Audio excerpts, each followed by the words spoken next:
So before you get comfortable, take a moment to like the video and subscribe, but only if you genuinely enjoy what I do here. It helps keep these late night voyages sailing.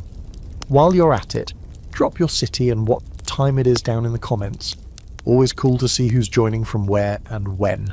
Now, dim the lights, maybe turn on a fan for that soft background hum, and let's ease into tonight's journey together. The first time you see your own wanted poster, it doesn't feel real. The parchment is torn at the edges, nailed to the side of a crumbling port wall, fluttering just enough in the sea breeze to reveal your face, or at least the charcoal version of it, a jawline smudged to look more masculine than it is. The name underneath is Jonah Black, close enough to your real one that you flinch. But now, you're not free anymore. Shackles bite into your wrists, still red from the irons. You're surrounded by the musk and sweat of captured crew members, most of them mumbling curses or crying quietly behind clenched jaws. The HMS Mercy, ironically named, groans under your boots. You're headed to a place where mercy is optional, and where being female, especially disguised as a pirate, throws every rule into chaos. When they first yanked the hat from your head, it took the powdered wig with it. The moment your curls spilled out, tangled and unmistakably feminine, the crowd's energy changed. One guard backed away like he'd seen a ghost.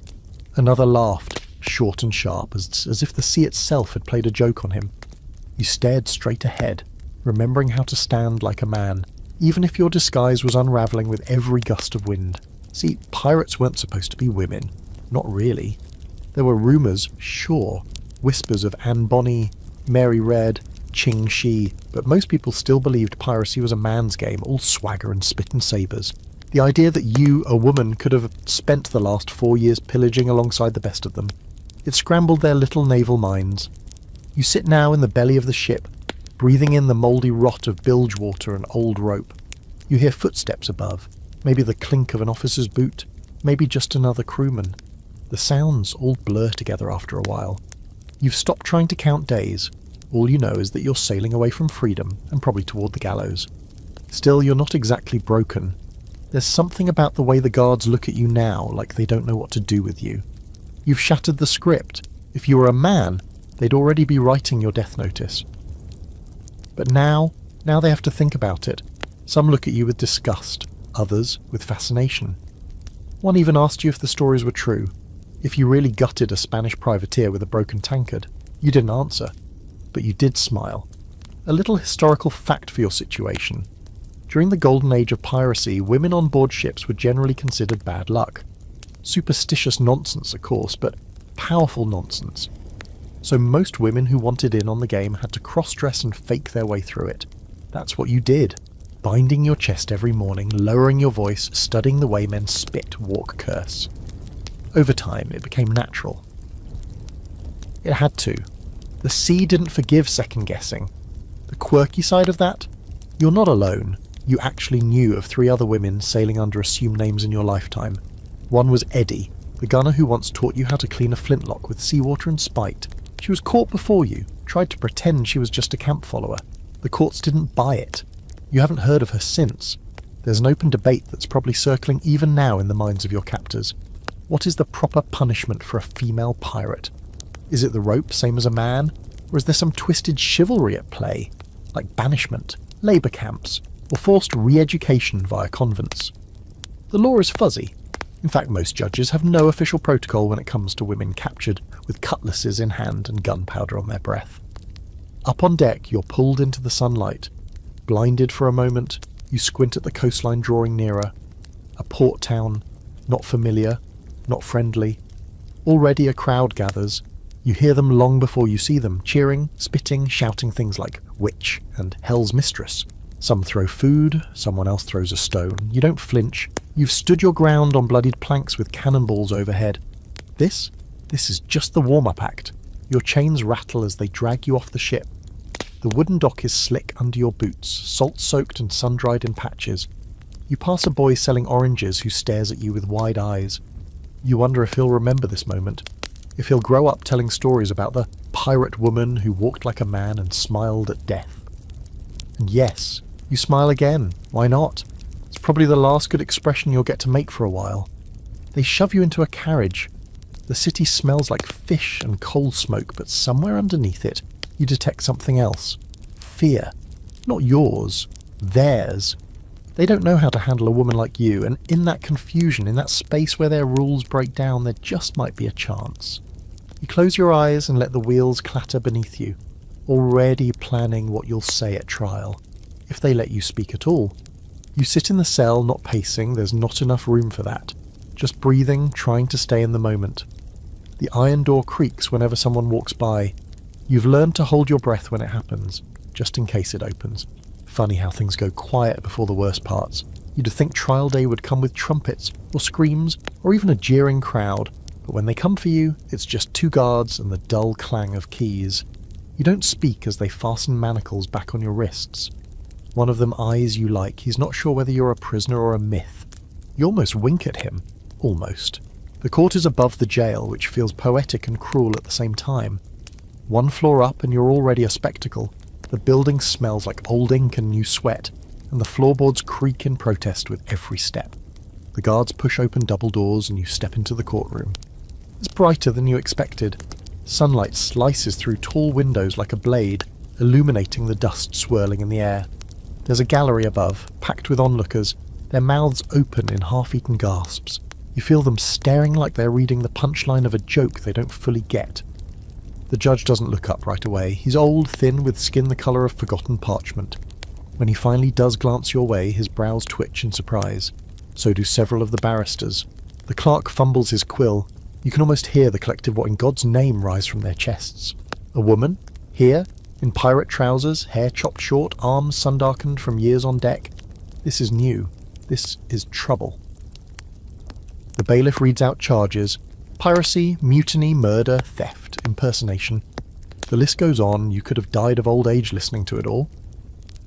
The courtroom hushes again when your name is announced. Jonathan Black, alias Jane Blackwood.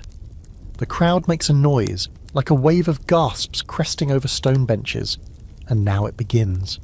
What they don't expect is how clearly you speak. You tell them how you joined the crew under false pretenses, yes, but how you fought as hard as any man. How you never killed except in battle, never stole except under pirate code. You don't apologise. That seems to rattle them even more. You hear murmurs. Unrepentant, unnatural, possessed. One of the magistrates, round-faced, nervous, clears his throat and asks if you understand the charges. I do, you reply. Do you understand what it means to survive in a world not made for you? He doesn't answer. There's an old maritime law they dust off for this case, an obscure rule saying women captured as pirates can be tried under special moral consideration. It's vague, almost poetic in its vagueness, and it gives the judge wide discretion. Too much, maybe. They're trying to figure out if you're a criminal or an outlier, a mistake, a scandal. Historical footnote here. During the 17th and 18th centuries, courts didn't really know how to deal with female pirates. Bonny and Mary Read were sentenced to death, only to delay execution by claiming pregnancy. That move worked for a time. Whether it really spared them or they later escaped or died in prison is still debated. You know that story? Every woman pirate does. You stand straight, even when they make you turn so the gallery can see what womanhood has become. You're poked and prodded, verbally for now, by the prosecution. They ask if you seduced the crew, if you lured men into sin, if you used your womanly wiles to navigate naval warfare. You want to laugh. Instead, you say flatly, I got blood under my nails same as they did. I used a flintlock, not perfume. Some people titter, others scowl. The judge bangs his gavel. And then, just when you think the madness can't spiral further, a minister stands up from the gallery and begins to pray over you, loudly, rambling about Jezebels and judgment. You sigh. One of the guards shifts awkwardly beside you, clearly trying not to meet your eye.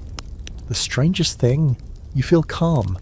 Maybe it's because you've already imagined the rope, practiced the weight of it, the drop, the darkness that follows. What can they possibly say in this stuffy wood-panelled room that will scare you more than what you've already faced at sea? Still, you're not immune to doubt.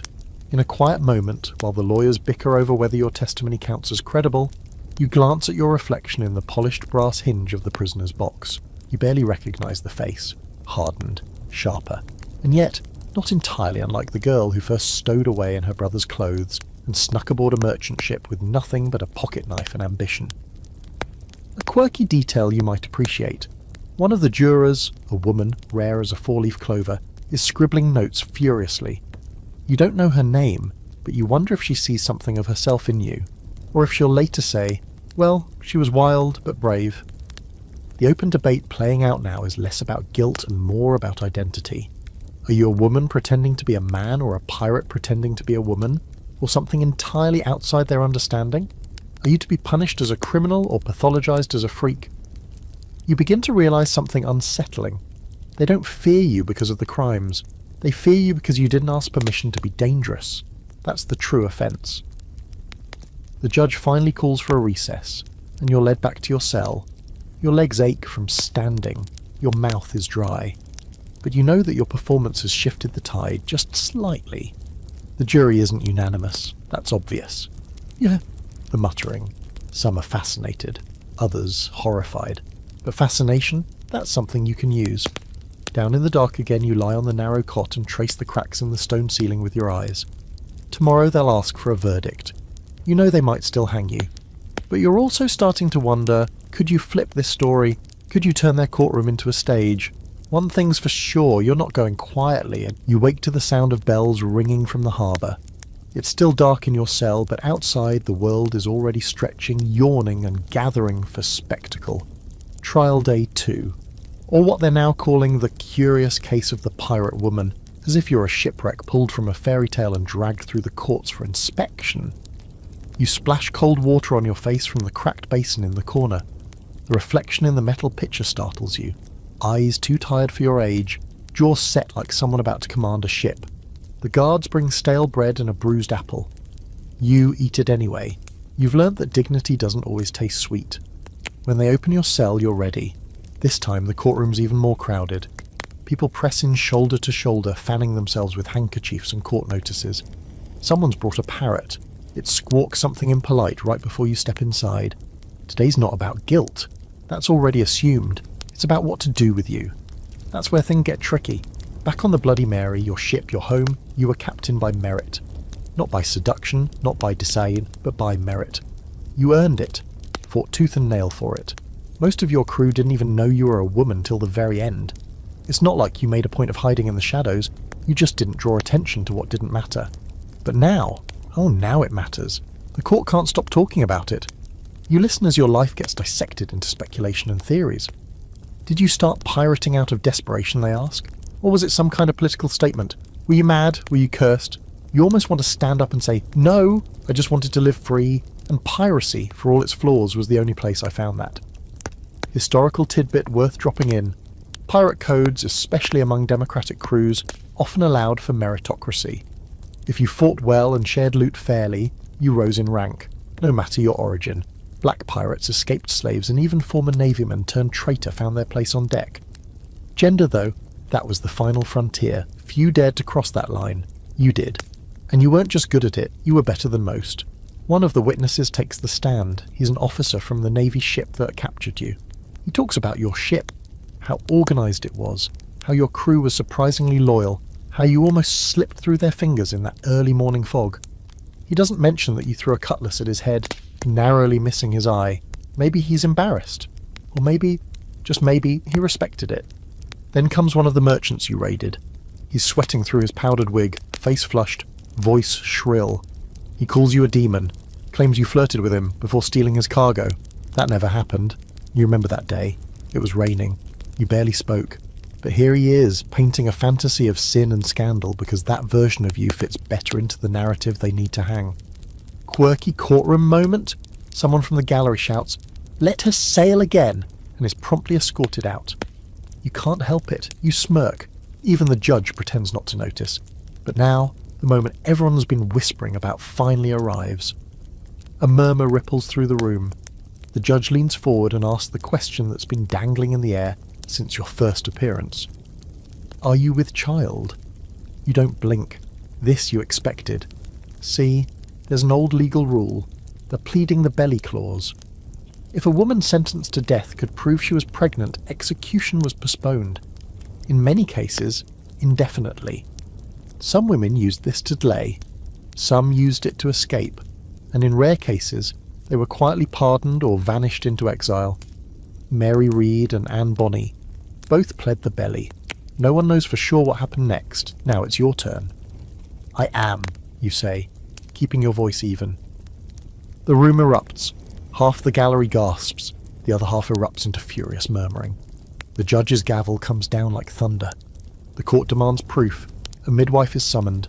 You're led to a side chamber. It smells like vinegar and wool. The examination is quick, clinical, and humiliating. When the midwife returns, she nods once, and just like that, the gallows wait. But only, not yet. The judge announces your sentence. Stay of execution until after childbirth. No more specifics. No talk of what comes next. You're led back down into the belly of the jail, surrounded by voices that don't know what to make of you. A pirate, a woman, a mother. That last one makes even you pause. You're not actually pregnant, of course. That detail came courtesy of another prisoner, a friend of sorts, who slipped you the secret days ago. A sliver of soap soaked in red berry juice and a mashed fig pulp smeared under your skirt before the exam. Enough to fake signs, confuse a tired old midwife. Risky? Absolutely. But you didn't survive cannon fire and mutiny just to fall apart over a loophole. The deception buys you time, and time out here is the only real currency. Back in the cell, you're finally alone again. The torchlight flickers, casting shadows that sway like ship masts on the wall. You lie on the cot and listen to the mice scuttling between the stones. You think about the next step, the next lie, or maybe the truth. And here's the open debate circling your thoughts now. Was the lie worth it? Some historians believe women pirates used pregnancy as manipulation. Others argue it was a survival tactic in a world that offered no alternatives. You're still deciding. You'd rather not die. But what exactly are you saving yourself for? You run a hand down your side, tracing the old scar from a cutlass wound you took in the Caribbean. You remember the sting of sea salt in the gash, the way your first mate, an old Spaniard with 2 teeth and a soft heart, stitched it shut while singing you lullabies in a language you didn't understand. That was freedom. This is purgatory. Still, you've bought yourself days, maybe weeks, and with that time, who knows? You smile again in the dark, the kind of slow grin that used to scare your enemies more than your blade ever did. Let them wonder. The cell gets colder the longer you're in it. You're not sure if it's the stones or just the way time crawls now, slow and heavy like molasses in winter. Word spreads quickly that you're with child, and the guards who once spat near your feet or barked orders with thinly veiled threats now glance at your belly with cautious eyes as if pregnancy has made you sacred, or worse, human. You're moved to a different cell, this one on a higher floor with a barred window the size of your palm. The daylight trickles in like it's doing you a favour. There's straw on the floor, freshish, and a cot that hasn't collapsed under its own sorrow. Luxury by dungeon standards. And then comes the waiting. The court has no idea what to do with you now. They have delayed the execution, sure, but they didn't expect the case to catch fire with the public. People want updates. Pamphlets get printed with exaggerated illustrations. Some show you cradling a baby, others with a dagger in your teeth and a baby cannon on your hip. They don't know which version of you they prefer, Madonna or Medusa. You can't help but laugh when you hear a vendor outside calling 2p for the pirate mother's tale. They've turned you into a character. That might be your best offender. The guards talk about you when they think you're asleep. You overhear one say he wouldn't be surprised if you snapped their necks with one hand. Another says you cursed the whole courtroom. One night, a drunk officer stumbles into your cell with a candle and just stares at you for a while. You don't move. Eventually he leaves, muttering, "Don't look like no devil to me." You figure he'll get reassigned soon. Eventually they send in someone new, a priest. He's young, probably fresh out of seminary, pale and earnest, with the eyes of someone who still believes every soul is savable. He calls you child, which nearly makes you punch him on the spot. He asks if you've thought about confession. You say you don't feel like lying today. He says God already knows your heart. You tell him God was suspiciously absent when your last ship sank in a storm off Tortuga, drowning 12 men and a goat. The priest flinches, the goat part got him. Still he visits often, and though you mock him, you don't mind the company. He brings stories, and stories are something you miss.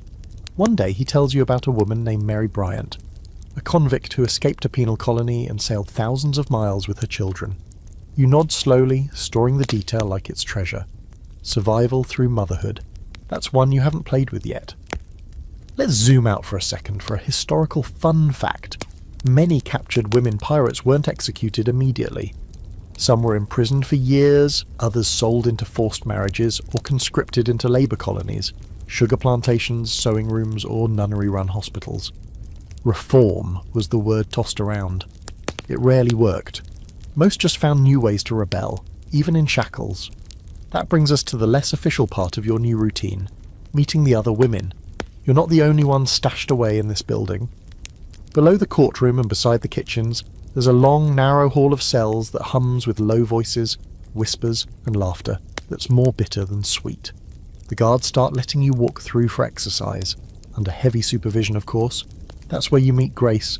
She's missing 3 teeth, has a nose that's broken twice, and introduces herself as the last living daughter of Neptune. You like her instantly. She says she ran away from a merchant's life to follow her lover, a sailor who jumped ship in the East Indies. When he died, she just stayed on, kept sailing, took jobs where she could, became a pirate when someone mistook her for a boy and handed her a cutlass. Her voice has the rhythm of waves, easy and dangerous.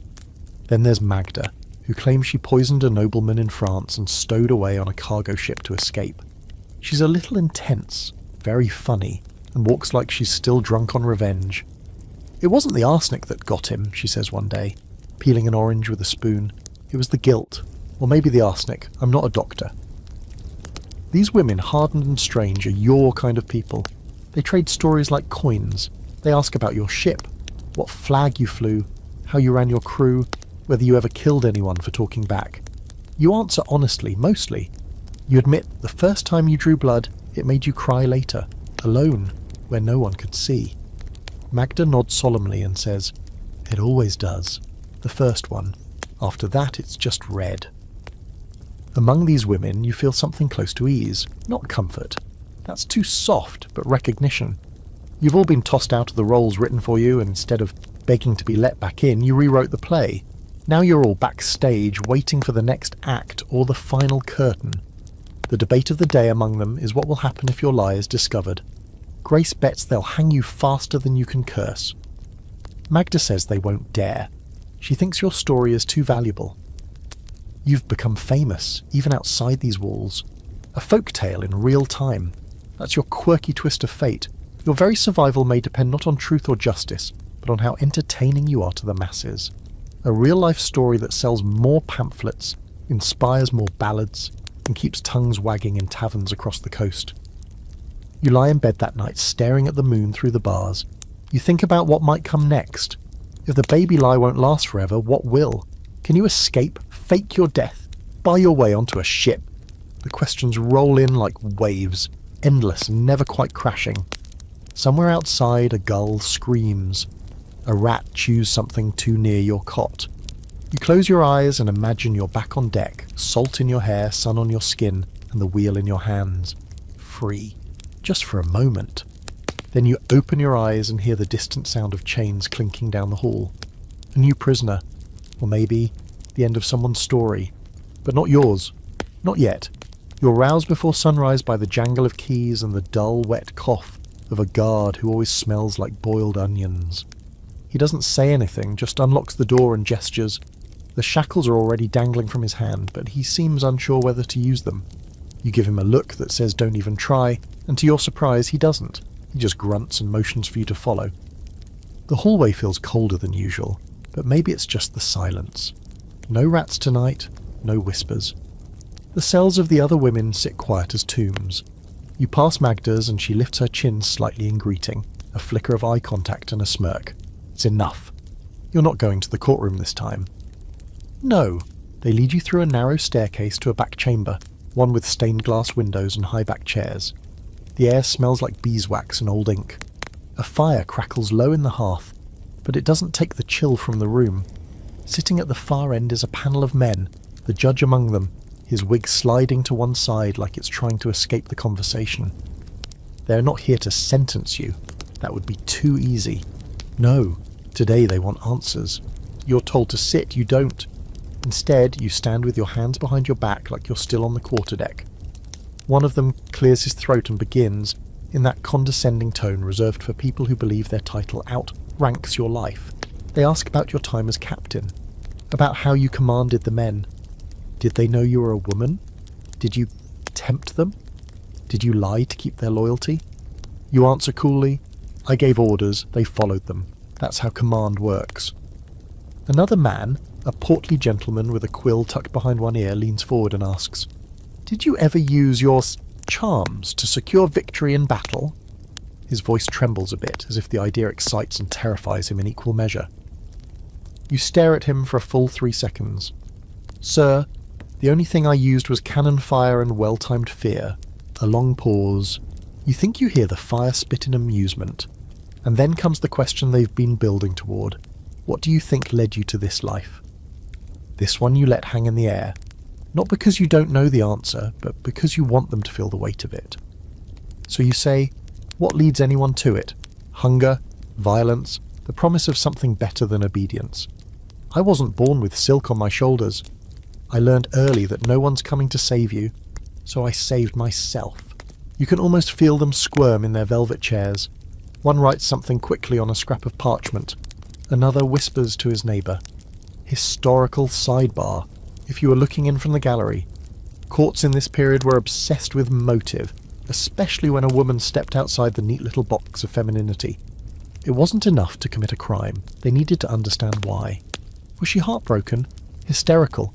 Possessed by Sibly Satan? Anything but rational rebellion? The idea that you made choices, calculated, strategic ones, challenges the whole system. That's what really scares them. And here's a weird but true fact. During the 18th century, there was a pamphlet floating around claiming that women pirates often disguised themselves not to escape punishment, but because they were naturally bloodthirsty and more cruel than their male counterparts. Imagine that. A woman fights like a man and suddenly she's a demon in breeches. Makes you want to burn the paper it was printed on. Back in the chamber, the judge sighs heavily and sets down his pen. We're in possession of a dilemma, he says. Like that's news to you. We can't hang you, not yet, but we can't let you live as a martyr either. There it is, the core of it. You've become something they can't control, and they hate that. So they propose something else, something you didn't expect. Transportation, the clerk says, almost gently, to the colonies. You would serve your sentence in labour under strict supervision. You're silent for a moment. He continues. There is precedent. Female convicts sent to work camps or placed into service arrangements. If you agree, the court may grant clemency. You raise an eyebrow. You want to sell me off as a servant? He shakes his head. Not quite. You'll be watched, tracked, but you'll live. And there it is, the choice. Not freedom, not dignity, but life. In exchange for exile and hard labour, they're offering it like it's a favour, like it's mercy. There's an open debate inside you now, fierce and ragged. Is it worth it? Is this another kind of death, or is there, tucked inside the offer, the thinnest thread of opportunity? You finally nod once. I'll go, you say. Then you add with a half smile, but I won't be planting cabbages, if that's what you're picturing. The clerk blushes. The judge exhales. The deal is sealed. You're taken back to your cell, this time without shackles. The guards avoid your gaze. The hallway is quiet again. But it feels different now. Heavier. You know the women will want to know what happened. You're not sure yet how you'll explain it. When you lie down, you stare at the ceiling and count the breaths between now and the voyage ahead. There'll be a prison ship packed and rank, a long journey, foreign land, chains of a different kind, but you've survived worse. And there's a whisper in the back of your mind, an old phrase you once heard from a Caribbean smuggler who drank gunpowder with his rum. Exile is just another coastline. Maybe, just maybe he was right. The prison ship arrives in the harbour with a groan like it's dreading its own purpose.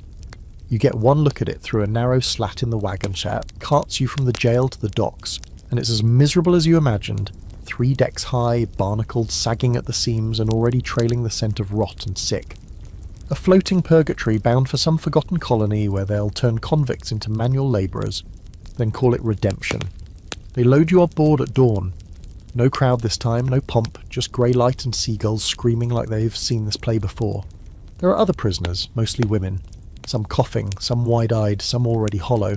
You scan the faces and spot Grace, barefoot, bruised knuckles, eyes still bright with defiance.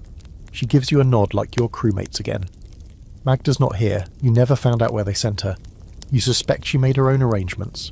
Below deck, it's all wet wood, mildew, and the scent of damp despair. Iron rings are embedded into the floorboards, and they run chains through them in a neat, almost polite line. You're chained next to Grace, which feels like a small stroke of luck. The woman on your other side won't stop crying into her hands. She won't tell you her name, and you don't push. The ship lurches as it casts off, and you feel the tilt in your bones. That familiar sway. Part of you wants to savour it. You haven't felt the sea beneath your feet in weeks. Not like this. Not free exactly. But still, moving. There's a strange kind of peace in that. A guard shouts orders from above, his voice bouncing off the beams. Below, no one listens. One woman is singing a sea shanty so quietly you almost miss it. The same song your crew used to hum during storms. You close your eyes and let it carry you, just for a second, back to better winds. There's a historical wrinkle in this moment. Convict ships weren't rare in the 1700s. Britain used them like a broom, sweeping up the poor, the petty criminals, the rebels, and the inconvenient. Female convicts especially were in demand, not for their crimes, but for their bodies. Colonies needed wives, housekeepers, unpaid labour. Some were assigned to men as if they were livestock. Others, if they were lucky or clever, found loopholes. You're not sure yet which way you'll land, but you're already watching for the angle. A few days in, the ship becomes a universe. You learn the rhythms of the crew, the sound of the cook's boots, the snarl of the first mate. You make mental maps of how long it takes the guards to check the lower deck, where they stash the drinking water, and which plank creaks the loudest when someone sneaks across it. Grace is doing the same. She whispers it all to you at night like she's sharing gossip, but it's strategy, the beginnings of a plan. And then comes the third night, the storm. It hits out of nowhere, as they always do. Dark sky ripped open by lightning, rain lashing sideways like the sea's trying to peel the paint off the sky. The ship groans like it's being crushed in a giant's fist. Water crashes down the stairwells and soaks everything. The lanterns sputter. Screams echo down from the upper decks. And through it all, something cracks in you. Not fear, not anger, just clarity. You weren't meant to rot in some colony like a penitent ghost. You were built for storms like this. You rise, chains clinking, and steady yourself as the floor tilts. The woman beside you is praying. Grace is muttering curses at the rain. You reach into your memory for every time you steered a ship through worse. You remember the angles, the currents, how to lean into the sway, not against it. And it feels right, even here in shackles. That's when the barrel breaks loose. It crashes down from an upper hatch, slams into the deck, and rolls straight through the group of chained women. Chaos, screaming. One of the guards trips and falls headfirst into the beams. Blood. A keyring slips from his belt and skitters across the wet floor. Time slows. You look at Grace. She's already seen it. Her fingers twitch. Yours do too. Here's your quirky moment. The woman who's been crying this whole time suddenly yells, "Saints preserve us!" and kicks the keyring toward you with her bare foot like she's been waiting her whole life for this. You don't hesitate. You lunge, shoulder first, grabbing the keys with hands gone stiff from iron and cold. You don't even know which key it is. Just start jamming them into the lock around your ankle, praying to no god in particular. First one doesn't work. Second one sticks. Click. Freedom sings in metal's soft surrender. Grace gets her shackle off next. The others are too panicked or stunned to follow. You don't blame them. You don't have time to rally a mutiny. You only have time to act. The two of you bolt up the stairs. Another guard tries to block you, but Grace slams her shackled fist into his throat, and he crumples. You don't stop. The rain blinds you. The deck is chaos, ropes flying, sailors shouting, sails tearing like paper. And then you do something even you don't believe. You grab the wheel. You throw your full weight into it, yelling orders at stunned crewmen who instinctively obey. Maybe they recognize command when they hear it. Maybe they're too shocked by the sight of a chained woman steering a ship to question it. Doesn't matter. You bark out corrections, call the winds, curse the storm like it owes you money. You keep the ship upright. When the worst of it passes, there's jaunts. The ocean flattens like it's exhausted. The clouds retreat. The moon peeks out, curious. And there you are, drenched, shaking, still gripping the wheel, like it's the only real thing in the world. A quiet voice behind you says, "What now, Captain?" You look at Grace and you say, "Now? We see where this sea takes us." The open debate is already raging. Do you try to take over the ship? Could you really? Or do you use the chaos to vanish at the next port, start over somewhere they don't know your name? You're not sure yet, but as the ship limps forward into the dawn, your hand still on the wheel, one thing is suddenly very clear. You weren't meant to fade away. By sunrise, the storm is a ghost. A memory only the cracked sails and bruised ribs of the crew remember. You're standing near the wheel still, the last threads of adrenaline snapping in your chest. The ship creaks and groans beneath you, the wind now slow and lazy, like it's pretending nothing ever happened. You lean your weight against the railing, soaked to the bone, jaw tight, watching the horizon bleed into pale pink and silver. Grace sits nearby, unshackled now, but still watching your back like you're on a battlefield. There's a scrape on her forehead, and her clothes are clinging to her like wet rags. She smiles that half-feral grin you've come to trust more than most prayers. "You know," she says, "I've been waiting my whole life to meet someone more reckless than me." You don't smile back. Not yet. You're still calculating. The ship didn't exactly fall into your hands, but it also didn't shake you off. The guards are rattled. The officers, bruised and confused, have retreated below to lick their wounds. And the crew, what's left of them, are looking at you like they've already started rewriting the story in their heads. It wasn't a mutiny. Not technically. But there was a storm. A panic. A woman who took the wheel and kept the ship from sinking. You can work with that.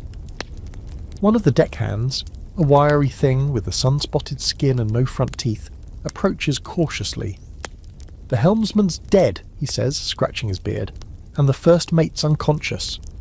He nods toward the broken rail where the helmsman's body still lies half-covered by a tarp. You glance at the horizon. No land in sight, no officers giving orders, and a crew that, in this moment, is more lost than you. So you give an order. A simple one. Get him overboard before the stink sets in. It's not compassion. It's just smart seamanship. Later you'll find out the ship's original destination. A penal colony in the Caribbean. One of those half-established, under-resourced British outposts where disease and corruption keep pace with religion and reform. You are going to be re-educated, which, in your experience, always means starving in a field while a fat man with a cane explains virtue. But plans change. The captain never made it through the night. That's the official story now. The storm took him. Or the rigging did. Or maybe it was the mast that fell. Or maybe he slipped. Who's to say? The sea keeps secrets better than courts do. By midday you've called what's left of the crew to the main deck. You stand where the captain once stood, the ship listing gently as the sun warms your back. They're dirty, bruised eyes, sceptical. But they're also listening. You tell them the truth. Sort of. That the ship's leadership is dead. That someone needs to take the helm. That you've captained before, and unlike the cowards who locked themselves. Below during the storm you stayed up top. That you didn't ask for this, but you're not turning it down either. A few nods, one man spits overboard. Another mutters something about letting the devil steer.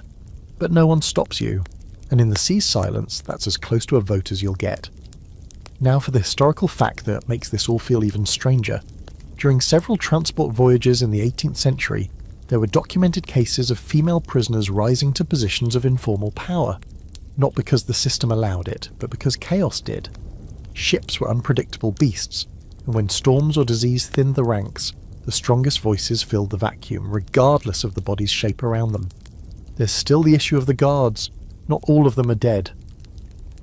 2 have injuries, 1 has vanished entirely, and 1, the youngest, barely older than a boy, approaches you later with a trembling voice. "I'm not trying to cause trouble," he says, eyes darting behind him. "But I got no orders left, no commander. You tell me what to do, and I'll do it. I don't want to die out here." You study him. Not tall, not strong, but scared in a way you can use. "Then go below," you say, "and tell the others. I'm the chain of command now. They don't like it. They're free to jump ship." He nods, swallows hard, and disappears.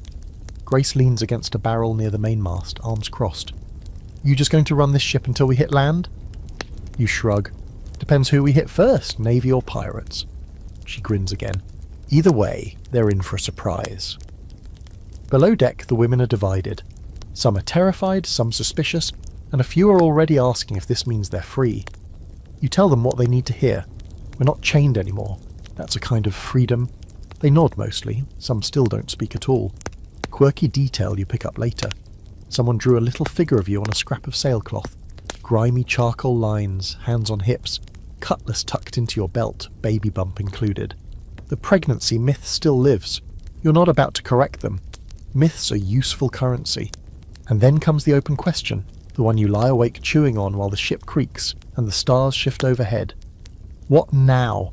You can't exactly steer this thing into a British port. They'll string you up faster than you can say mercy. But a pirate haven? Or a neutral island? Maybe. There are whispers of free ports where gold speaks louder than law. You've been there before, it's possible. But you also know this can't last. The moment the crew feels strong again, or hungry enough, or scared enough, they might remember you're a woman, a prisoner, and possibly a liar. Authority at sea is a tricky flame, bright and warming one day, a mob's torch the next. Still, for now, you have the wheel, you give orders, they obey. That's the beginning of every real story you've ever cared about. As the sun sets, painting the waves gold and fire red, you stand at the helm and breathe in the salt like it's medicine. The air is cleaner out here. You can almost forget the gallows, but you never forget completely, because somewhere out there, the law still wants you dead, and the sea, though she loves her children, takes her toll eventually. By the third day at sea under your command, the rhythm of the ship settles into something halfway between routine and restlessness. The sails have been patched where the storm tore them open like old paper. The galley fires are flickering again, and the wounded have stopped moaning quite so loudly. The crew doesn't exactly salute you when you pass, but they don't spit at your feet either. That's progress. Below deck, the women prisoners have begun to organise. Grace has taken on the role of unofficial quartermaster, doling out rations and, more importantly, rumours. She reports that morale is hanging by a thread, and that a handful of the guards still locked below are beginning to stir up talk of retaking control. You tell her to keep an eye on them, and she just nods and mutters, "Already got 2 of them." Sleeping with one eye open. Still, you're not naive enough to think this accidental hierarchy you've stepped into will hold forever. Fear made you captain, and survival keeps you there, for now. But hunger is rising and desperation is always circling like a shark under the keel. You've known mutiny from both ends, and you can smell it brewing like overboiled rum. You gather the prisoners, what remains of them anyway, on deck in the late afternoon sun. There are just under 20, most of them grimce-faced, battered, clutching what scraps they've scrounged. They stand in a loose ring, squinting at the brightness. Some are barefoot. One wears a shirt that once belonged to a dead officer. You count 5 with visible injuries, 1 with a bandaged leg, 2 still barely speaking. "I'm not here to rule you," you begin, voice low but steady. "And I'm not here to save you. That's not how this works. But this ship is moving, and it's not crashing, and we've got food for at least another week. So if you want to keep breathing, eat. If you want to keep walking, help. So if you want to keep complaining, you pause. Try me." The silence that follows is not exactly applause, but it's the kind of quiet that says, "All right, we'll see." One woman speaks up, a thin thing with sharp cheekbones and a sailor's hunch. "What happens when we hit land?" You think for a moment. That depends on which land we hit. It's not an answer, and she knows it, but it's true. You haven't yet decided what port to aim for. You've been steering mostly east-southeast, keeping an eye out for the smaller islands, the ones less likely to fly British colours or fly any flag at all. There are places out there where law doesn't stretch so far, places where names change and coin matters more than crimes. But this woman, her name is Maud, you later learn, asks the question everyone's too afraid to say out loud. What if they hang us anyway? You meet her gaze. They might, you admit, but not today. And that's all most of them need. Not hope, just not today. A curious historical point. There were actual cases of female convicts and pirates who took over vessels or led escapes, especially when the regular command structure broke down. In some rare but documented instances, these women weren't punished immediately upon recapture. Sometimes they were used as bargaining chips, sometimes quietly disappeared. One was even married off to a plantation owner as part of a social solution, which tells you everything you need to know about how power worked back then. That night, as the crew sleeps in rotating shifts and the sails ripple against a soft breeze, you hear a knock, if you can call it that, against the door to the captain's quarters. You didn't choose to sleep there, it just happened. The actual captain's belongings are still scattered across the cabin, like ghosts. Maps, a cracked globe, a pewter flask with initials too smudged to read. His hat's still on the hook.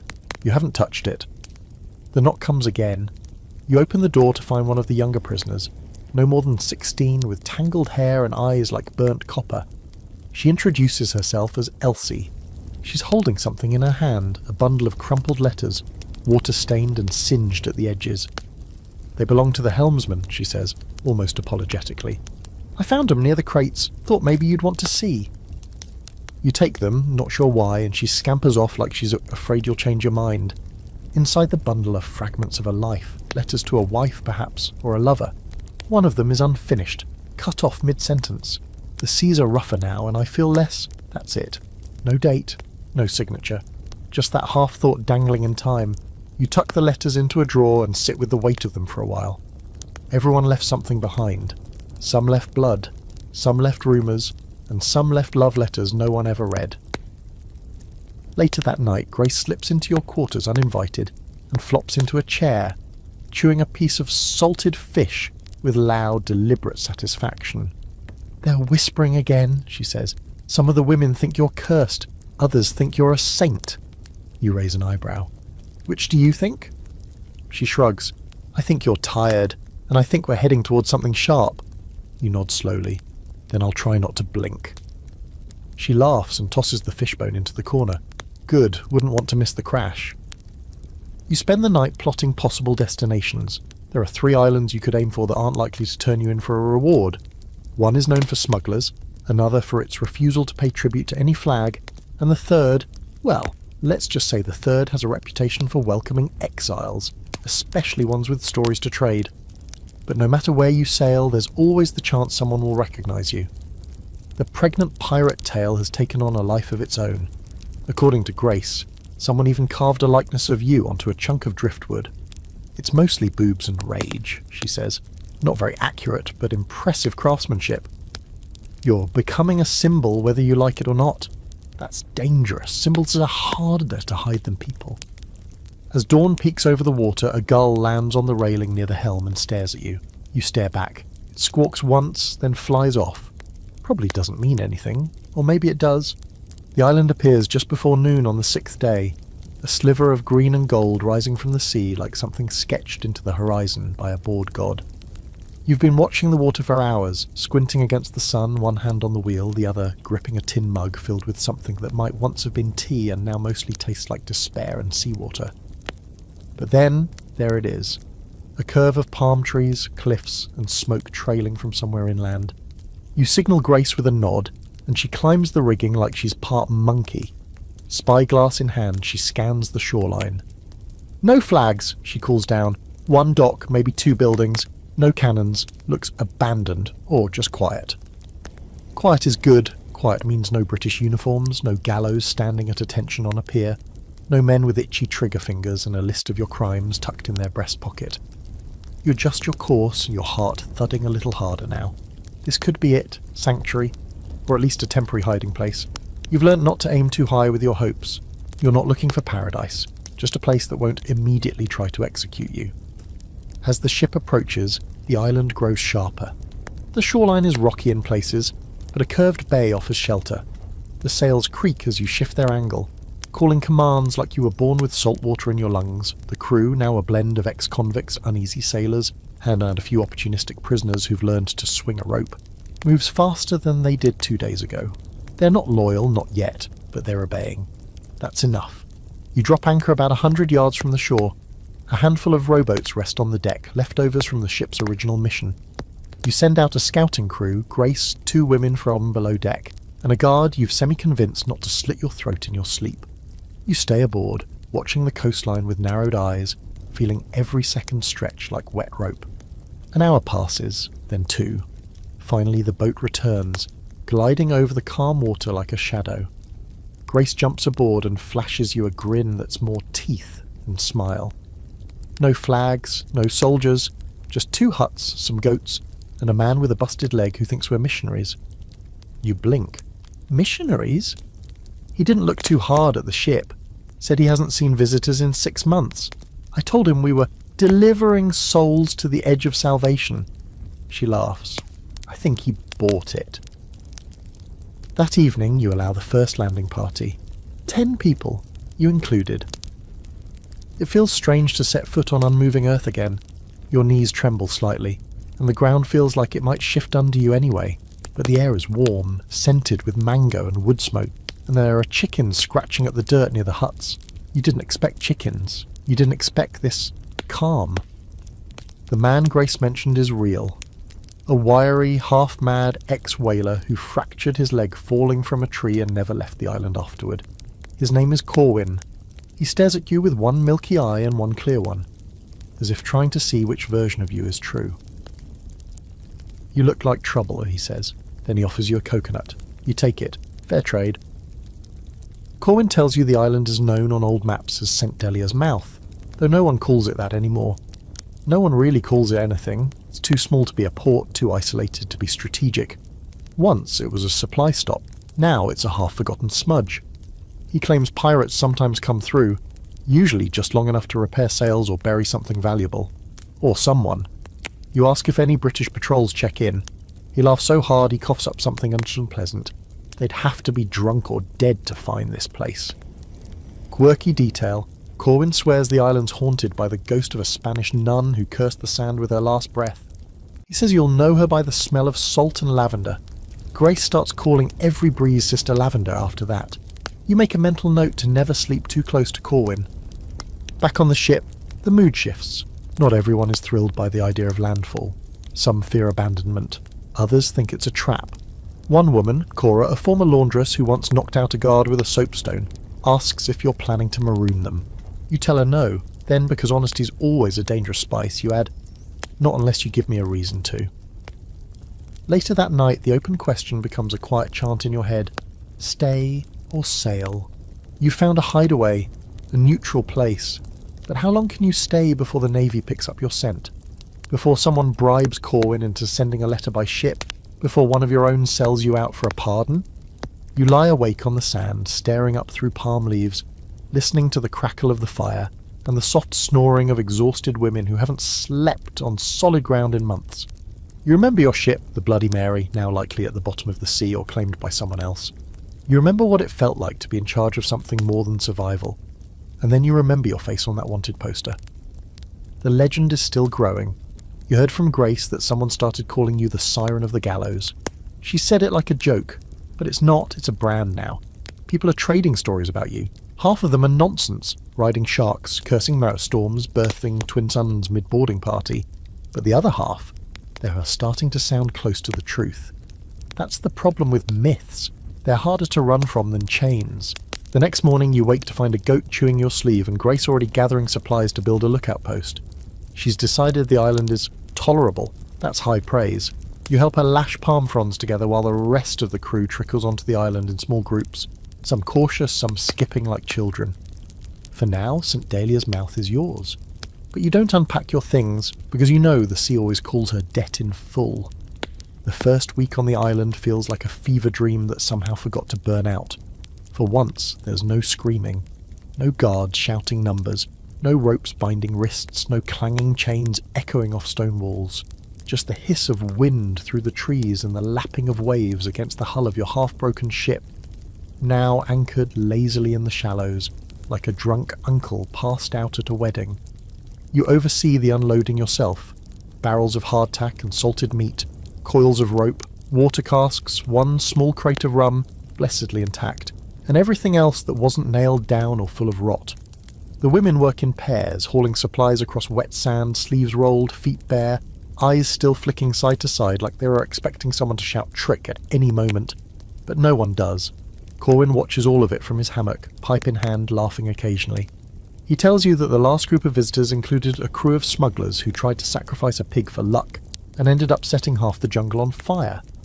You can't decide if he's lying. He might not know either.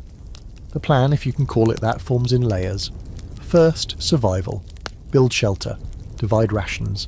the sign work, second, recon. Is there another part of the island worth exploring? Hidden caves, freshwater springs? Third, and this one you keep to yourself, figure out whether you're staying long enough to matter, or if this is just a convenient hiding spot before you vanish again. You don't call it a camp, you call it shore base, which sounds less permanent. Grace suggests naming it Gallows Bay, which is dark, poetic, and absolutely on brand. Cora votes for Free Woman's Rest, which almost makes you choke on your coconut water. In the end, no one agrees, so the place remains nameless, which feels honest. One of the first issues to pop up is the question of punishment. A woman named Tess is caught hoarding dried fruit under her cot. It's a stupid risk, small theft, small stash. But in a place like this, even raisins can start a war. You call a meeting, not formal, just a ring of tired, half-sunburnt bodies around the fire pit. You lay the facts out. There's no gallows here, no magistrates, no brigs. So if someone steals, you say, what happens? The answers come slowly. We take her food for a week. Put her on guard duty. Make her dig latrines. Grace suggests letting the chickens decide, which gets a laugh, and that's useful too. You're not building a democracy, you're building consensus by degrees, one small shared laugh at a time. In the end, Tess spends 3 days on firewood duty and sleeps outside the ring. Not a real punishment, just enough discomfort to remind everyone that survival here depends on some form of trust, even if it's loose and full of teeth. Here's a historical bit that suits this moment too well. During the early years of some penal colonies, especially female-dominated ones, rules were fluid, guards were scarce. Women often established their own systems of barter, justice, even leadership. There's one recorded case of a female convict group that organised a nightly singing circle to resolve disputes. You're not quite there yet. But you see the roots of something similar starting to sprout. Community, born not out of idealism but shared necessity. By the third day, the lookouts report smoke on the horizon. It's faint, just a grey ribbon curling toward the sky. Could be nothing, could be everything. You climb the bluff overlooking the bay, take the spyglass and study it. No sails in sight, no rowboats, but the smoke stays steady, unnatural in its rhythm. You call Grace. She squints at it and mutters, "Campfire, not ours, not small either." Corwin, lounging nearby and eavesdropping as usual, offers his wisdom. Could be settlers, could be pirates, could be worse. You arch a brow. What's worse? He takes a slow puff of his pipe and says, "Men with rules and no sense." That night you double the watch. Everyone feels the shift in the air, even if they pretend not to. There's something about smoke that unsettles the blood. It's a sign always of another human somewhere nearby, and humans are trouble. As the wind shifts, blowing the scent of wood smoke closer, you sit by the fire and think about your crew. They're not exactly unified. Some are loyal to you, some are just loyal to not starving, and a few, you suspect they'd sell you to the first passing officer with a purse full of gold and a good set of manacles. One of them might be Ivy. She's a former barmaid from London, with hands too soft for hard labour, and a smile that shows up too easily. She's been asking too many questions lately, about your past, your plans, your condition, which, as far as anyone still knows, involves a non-existent pregnancy that's dragged on for about 10 suspicious weeks. You give vague answers, she gives tight smiles in return. You tell Grace about it and she grunts. I'll keep an eye on her, maybe both, if I'm feeling generous. In a rare moment of openness, you admit something. Not to her, not to anyone really, but to the fire, the waves, the dirt under your boots. You're tired, not of leading, not of surviving, but of proving it, over and over again. Every new shore, every new threat, every face that asks if you belong. Sometimes you miss your ship, your real crew. The ones who didn't care what was under your clothes, only how steady your hand was on the wheel. The ones who died in storms and ambushes, and some who just vanished between ports. You don't mourn them all equally, but you remember each of them. One particularly vivid ghost is your old navigator, Hugh, quiet as the grave and twice as sharp. He used to say, "The sea's honest, land lies." You didn't believe him then, you almost do now. The next day the smoke's gone, and just like that, as if it was never there. But the feeling remains, thick as humidity. The sense that someone is watching or has already watched and moved on. You gather the core group, Grace, Cora, the two strongest rowers, and the one former guard who's mostly stopped glaring at you. and you begin planning again. You're not ready to leave, but you need to be ready to leave, because no one ever stays lost forever. And your name is still out there, still gathering gravity. You sleep with your boots on that night, just in case. You wake before the sun, muscles stiff from sleeping on the half-built shelter floor. There's dew on your boots, and the coals in the fire pit have gone cold. A rooster is already screaming his head off in the bushes, unaware that half the people within earshot have considered strangling him daily since his first 4 a.m. sermon. You pull yourself up, stretch until your joints crack, and wander to the edge of the bluff where the sea meets the sky. It's a painting again, unreal, too soft, deceptive, because today's the day you leave. Not for good, not yet, but it's time to test the world beyond this island, to see if it's still burning with your name. You've decided to take a small scouting crew out to the neighbouring island to the south, the one Corwin described as a cesspool with trade routes, which in your language means possibility. Grace is already packing supplies into one of the longboats. She's got a flask between her teeth, 2 knives in her belt, and a dead fish under one arm. You don't ask about the fish. With Grace, it's better to let her explain or not. She's decided you'll take only 4 people, herself, you, the younger guard, named Tom apparently, and Ivy. Yes, Ivy, you didn't want to bring her, she asked, politely, which always makes you suspicious. But Grace said, better we keep her where we can see her. So now she's along for the ride, her hands calloused from days of hauling firewood, her eyes just a little too interested in everything. You row out before the sun has climbed above the trees. The water is glassy and silent. Your ship bobs in the shallows behind you, its patched sails furled like folded wings. The others, Cora, Maud, Elsie, watch from the sand, hands shielding their eyes. You don't wave. As you row, Tom tries to make conversation. Used to fish these waters with my da, he says. Before the war, before everything. You grunt. That's the extent of your sympathy. The neighbouring island is bigger than yours, more developed, if you can call a handful of huts and a single crooked dock development. It smells like smoke, salt, and something slightly fermented. As you approach, a man appears on the dock, no weapons drawn, just a hand up in greeting. You nod and step ashore. Name's Merrick, he says. You here to trade or trouble? Depends what you're offering, you reply. He doesn't flinch. Good. You hate when they flinch. He points toward a lean-to with barrels stacked beside it. Got rum, some dried beans, couple spools of rope, and 3 goats I'd like to pretend aren't possessed. You're about to reply when Ivy steps forward. Any news from the mainlands? Ships? Couriers? You shoot her a look. Merrick shrugs. Had a brig pass 2 weeks ago. Said they were hunting a rogue transport vessel. Prison ship gone missing. He looks at you then, long and thoughtful. Some say it wrecked. Others say it was taken by sirens. You smile. Must have been beautiful ones then. He chuckles. Terrifying ones from what I heard.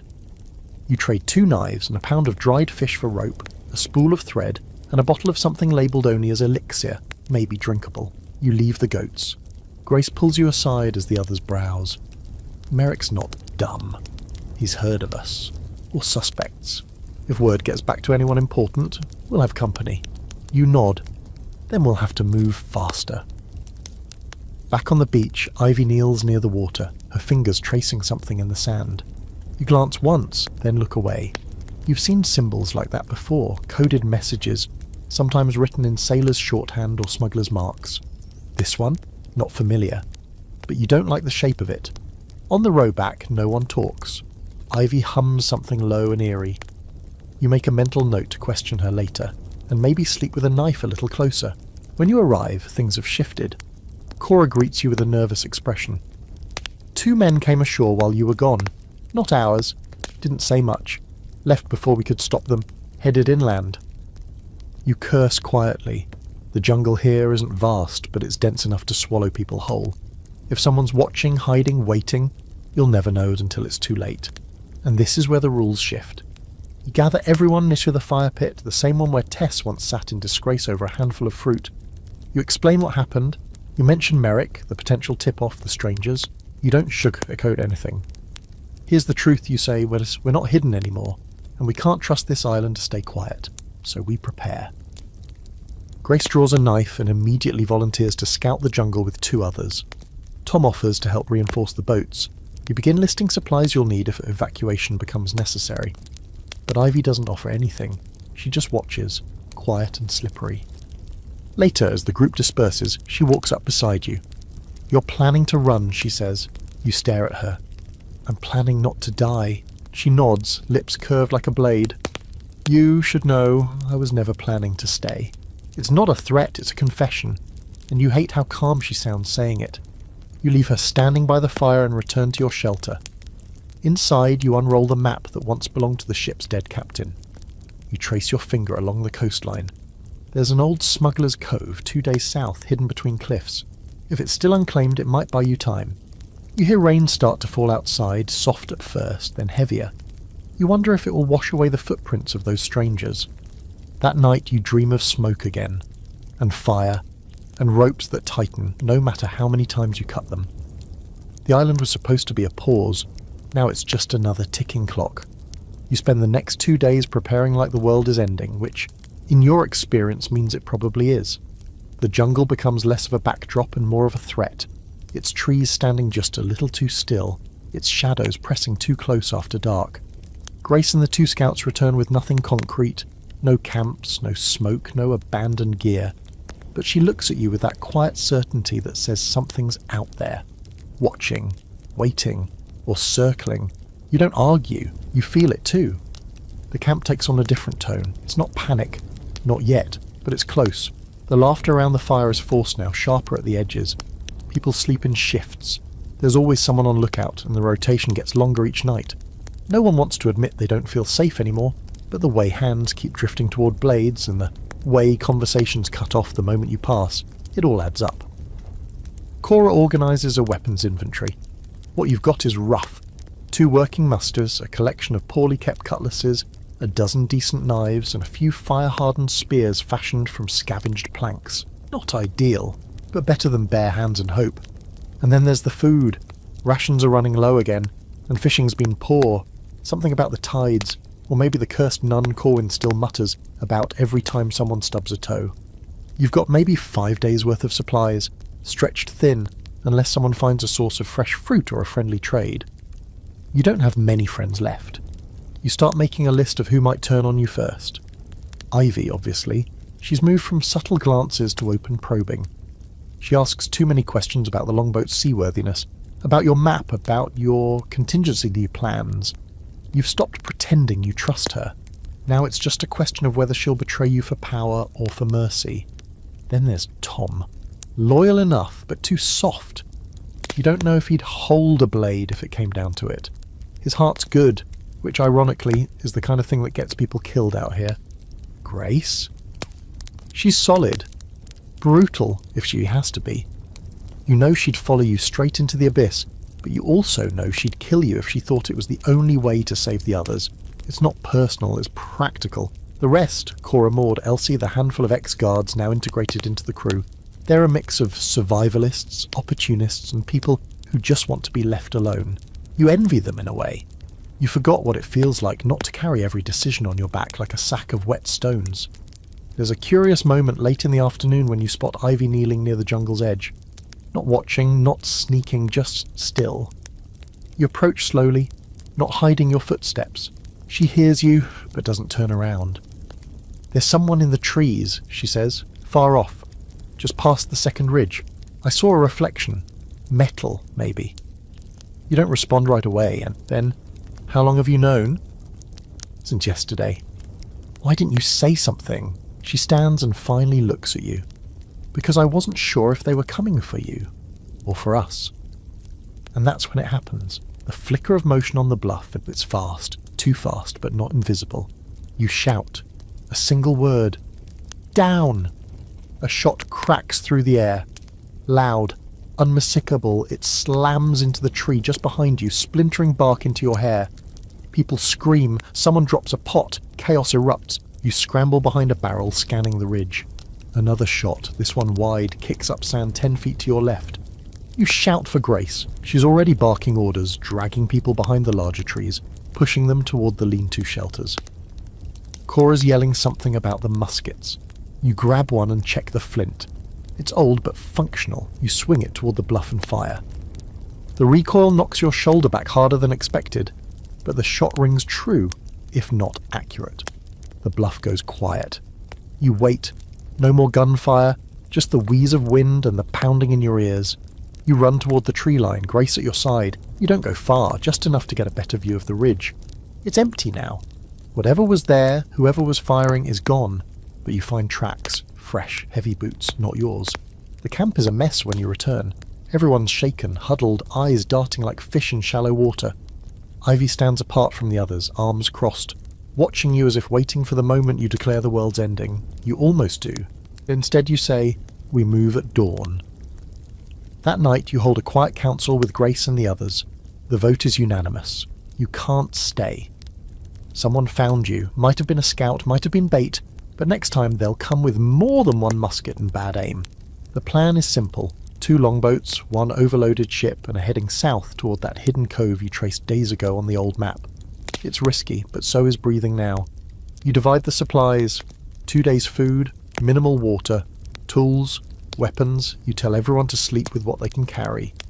Grace volunteers to take the rear boat and keep watch. You lie awake that night under a tree, back against the trunk, knife in hand. You don't close your eyes. You listen to every footstep, every cough, every crackle of the fire.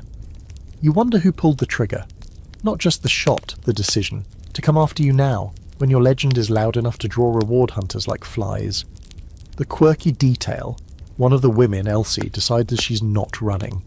She carves a message into a plank of driftwood and plants it at the edge of the camp before you leave. It says, "We were here, we are gone, we are not done." It might be the most honest sentence anyone's spoken in weeks. Dawn comes grey and slow. You load the boats in silence. Corwin stands at the edge of the shore, sipping from his ever-present bottle. "You'll miss the ghosts," he says. You smile grimly. "They'll follow." He laughs and waves. "Then you'd better keep rowing." And you do. The oars cut through the water like dull knives, slow and steady, your arms already aching before the island has even vanished behind the mist. You sit near the bow of the first longboat, shoulders braced, jaw clenched, eyes fixed on the rolling grey ahead. The sea this morning is a mirror. Calm, eerie, too still for comfort. There's no wind, no waves, just the quiet slap of wood against water, and the occasional cough from one of the rowers behind you. Grace commands the second boat, keeping her distance but close enough that you can hear her voice every so often. Low, calm, a lifeline against the hush. You don't talk. No one does. There's nothing to say. You left before the sun fully rose, left without a goodbye, without a fire, without even the clatter of pans. A clean break. Or as clean as anything ever is in your life. The plan is still the Smuggler's Cove, a stretch of narrow beach nestled between cliffs, marked only on maps older than half the crew. Corwin once called it a place for quiet criminals and loud lies, which to be fair describes most of your travelling party. You scan the faces around you. Cora, grim and sweating already under the morning heat. Tom quietly keeping rhythm on the oars like he's counting his regrets.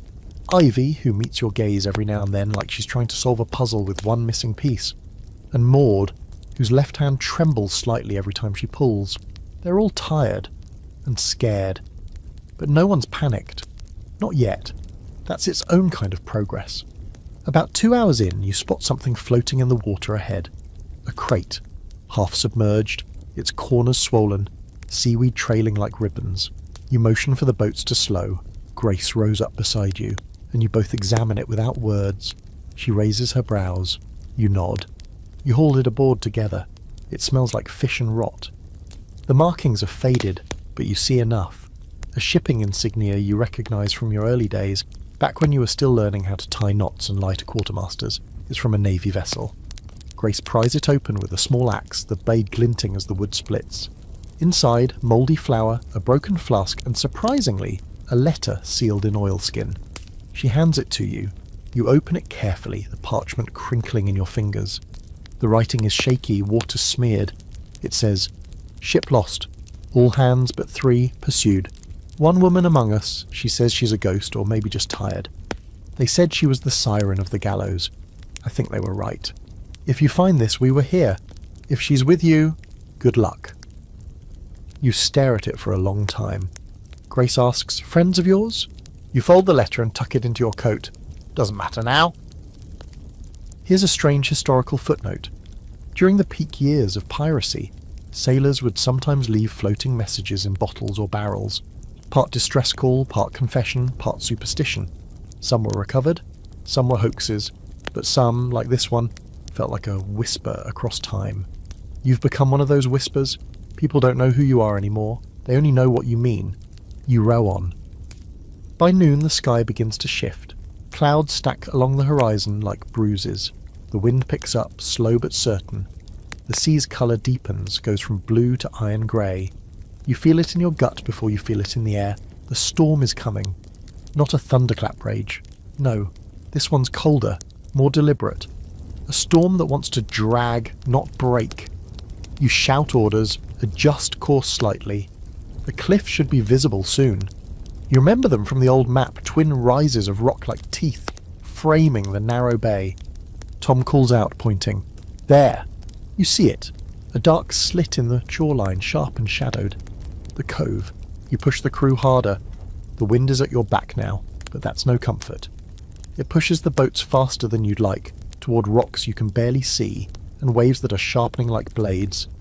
Steady, you shout. Aim for the centre. Grace's boat gets there first. She jumps out, waist deep, and helps drag it onto the beach. You follow, crashing into the surf, lungs burning, shouting over the wind. You make it, barely. But the moment you collapse onto the black sand, soaking and half breathless, you feel it, safety. Temporary, fragile, but real. The cove is narrow, sheltered by jagged cliffs. There's a small cave at the back, dry and dark, enough room for 10, maybe 15 people. More if you stack them like firewood. Everyone's panting, soaked, coughing, but alive. You give them 10 minutes, then you start assigning tasks. Ivy rolls her eyes. Tom nods. Cora doesn't wait. She's already building a windbreak from driftwood. You move toward the back of the cove where the cave mouth looms. Inside it smells of damp stone and old secrets. You step in, alone, and listen to the silence. And you find something. A mark scratched into the rock, simple, crude, but unmistakable. A ship's wheel, surrounded by flames. Your old crew's mark. Someone's been here. The realization hits like a wave. Maybe this wasn't just a lucky destination. Maybe someone meant for you to find it. Or maybe someone else used it and didn't make it out. You call Grace.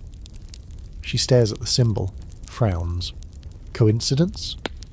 You shake your head. Nothing out here's coincidence. Night falls fast in the cove. The fire burns low, throwing flickers of orange against the stone. People sleep in pairs, or alone, curled into blankets like hermit crabs in borrowed shells. You sit near the cave's mouth, keeping watch. The sea beyond looks calm now, but you know better. It's never calm. It just pretends. The open debate in your mind is this. Was this a trap? A gift? A memory left behind? The ghost of your old life lingers in that cave. You feel it in the rock, in the scratch-marked symbol, in the way the wind seems to whisper names you've tried to forget. You stare out at the water, whispering your own name once, quietly, like a test. It doesn't sound like it belongs to you anymore. The days in the cove blur like spilled ink, slow and streaked with tension. The storm lingers offshore, never quite breaking, but always there, a smear of bruised clouds low on the horizon. You ration the food with surgical precision, stretch each meal like it's a sermon. Fish caught in tidal pools, a few limp sea crabs, the last crumbs of hardtack from the transport ship's stores.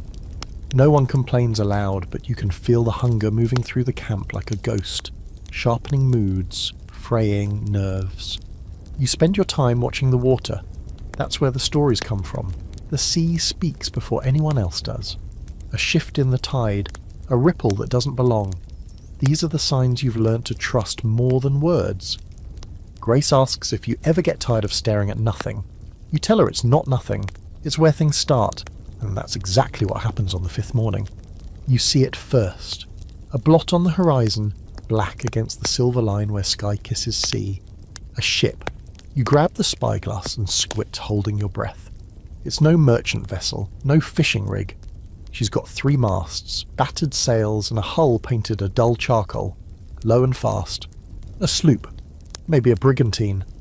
You can't see her colours yet, but something in your gut twists. You lower the glass. Visitors incoming. Grace doesn't waste time, she's already barking orders. kicking sand over the fire, pulling the boats further into the cove's shadows. People scramble, blades get checked. The younger ones, Tom, Elsie, a girl named Bryn, who used to sew uniforms for army officers, stand straight there, trying to look less scared than they are. Ivy. She disappears for a full 10 minutes, so you don't like that. The ship draws closer. It's flying no flag. You hate that most of all. You station everyone near the rocks, ducked behind outcroppings and seagrass, weapons ready. You know this game. A no-flag ship approaching a hidden cove means one of two things. Either someone's desperate, or someone already knows you're here. Neither option smells like peace. And then, just before it slips behind the nearest cliff, you see it. The emblem painted near the prow. Faded, chipped, but unmistakable. A red serpent, wrapped around an anchor. You nearly drop the spyglass, because that mark belonged to a crew you knew well. Once, long ago. Captain Eliza Ferro, pirate queen of the southern routes, former ally, sometime rival, full-time storm incarnate. If that's her ship, the game just changed. Ferro is the kind of woman people wrote songs about, and not the gentle kind. You met her years ago in a Havana tavern, halfway through a brawl over stolen silverware and rum, and took one look at you, laughed, and offered you a drink instead of a blade. You served under her for 6 months before you claimed your own ship. When you left, she gifted you a compass that only pointed south. So you never forget where the real trouble lives, she'd said. If she's found you, it could mean rescue, or reckoning, maybe both. You don't move until the sloop anchors just beyond the outer reef. A single longboat lowers, carrying 3 figures. One of them stands tall at the bow, hair whipping like a black flag, hands planted on hips. Even at a distance you know her walk. Eliza Ferro is here. You don't wait for her to land. You walk to the beach and meet her halfway, standing ankle-deep in surf, arms crossed, watching her approach with the cold amusement of someone meeting an old ex at their own funeral. "Eliza," you say. She grins. "Heard you'd gone to ground. Thought I'd see if the legend lived." "You're late," you reply. "I'm dramatic." Behind her, her crew rows silently. One of them, small, wiry, scarred, eyes you like, he's calculating your weight in gold. You file him under problem. Eliza steps onto the beach, water soaking her boots. She takes one long look at you, head to toe, and lets out a slow whistle. "Well, you look like 10 miles of bad road. And you smell like the last tavern I burned down," you counter. She laughs, full and rich, then abruptly her smile fades. "They're looking for you, you know." "Who?" "Everyone." She reaches into her coat and tosses you a small tattered pamphlet. You open it. "Siren of the Gallows spotted in the southern waters." The sketch looks nothing like you. Too elegant, too tragic. Like someone drew what guilt would look like if it wore boots and lipstick. "I thought the gallows part was private," you mutter. "Not anymore," she replies. "Half the coast believes you're a ghost. The other half wants you chained and hanged before the next high tide." You nod slowly. "And you?" "I'm here to see what side I fall on." That's the thing about Ferro. She's not cruel, but she is a survivor. Her loyalty rides the wind. If you have something to offer, she'll shelter you. If not, well, she's sunk ships for less. Back at the cave, you let her see the mark, the wheel surrounded by flames. She pauses, touches it like she's checking if it's real. "You really came here," she says, almost reverently. "I thought you were smarter. I was desperate." "Same thing." You talk into the night, sharing stories, lies, and half-truths. She offers to take 10 of your people with her. Only 10. Space is tight, supplies are tighter. You realise that the real choice isn't whether you go, it's who goes with you. The quirky part? Grace declines the offer immediately. "Not her style," she says, jerking a thumb toward Eliza. "I prefer my captains quiet and dangerous, not just dangerous." Eliza smirks. "Then you haven't seen me on a good day." By morning, the debate burns like wildfire. Who gets the golden ticket? Who stays in the cove? Some argue merit, others argue skill. Ivy argues value, which, from her lips, sounds like betrayal measured in coins. You hate this, but you start making a list. You stare at it too long, and you realise the worst part of surviving is deciding who else gets to. You burn the list, not out of drama, not even out of rage, just because the weight of it feels wrong. There's no perfect answer, no clean choice. The moment you started ranking who was worthy of rescue, you became something you swore you'd never be. So you crumple the parchment, feed it to the flames, and watch it turn to ash in a few lazy breaths. Behind you, the cove mutters with uncertainty. You've felt storms that made less noise. Eliza doesn't protest. She just watches you with one of her maddening smirks, arms crossed, leaning against a boulder like she's already won. You know that fire didn't fix anything, she says. Didn't intend it to, you reply. What's the new plan then? Draw straws, have a swim off? You give her a long look. I haven't decided yet. She snorts. You're turning sentimental in your exile. You ignore that. Instead, you gather everyone near the cave, letting the ocean's crash soften your words. You explain the situation. One ship, limited room, one chance at safe passage, or something close to it. You say no one's being forced, no one's being chosen. They'll have to decide among themselves.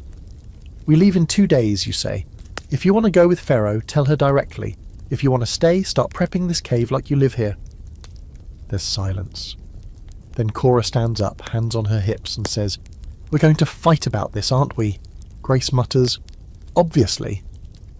And then the arguments begin. It's not all shouting, some of it's quiet persuasion, some of it's bribes. One woman offers her last chunk of dried meat to another in exchange for first claim. Ivy, of course, gets slick with it.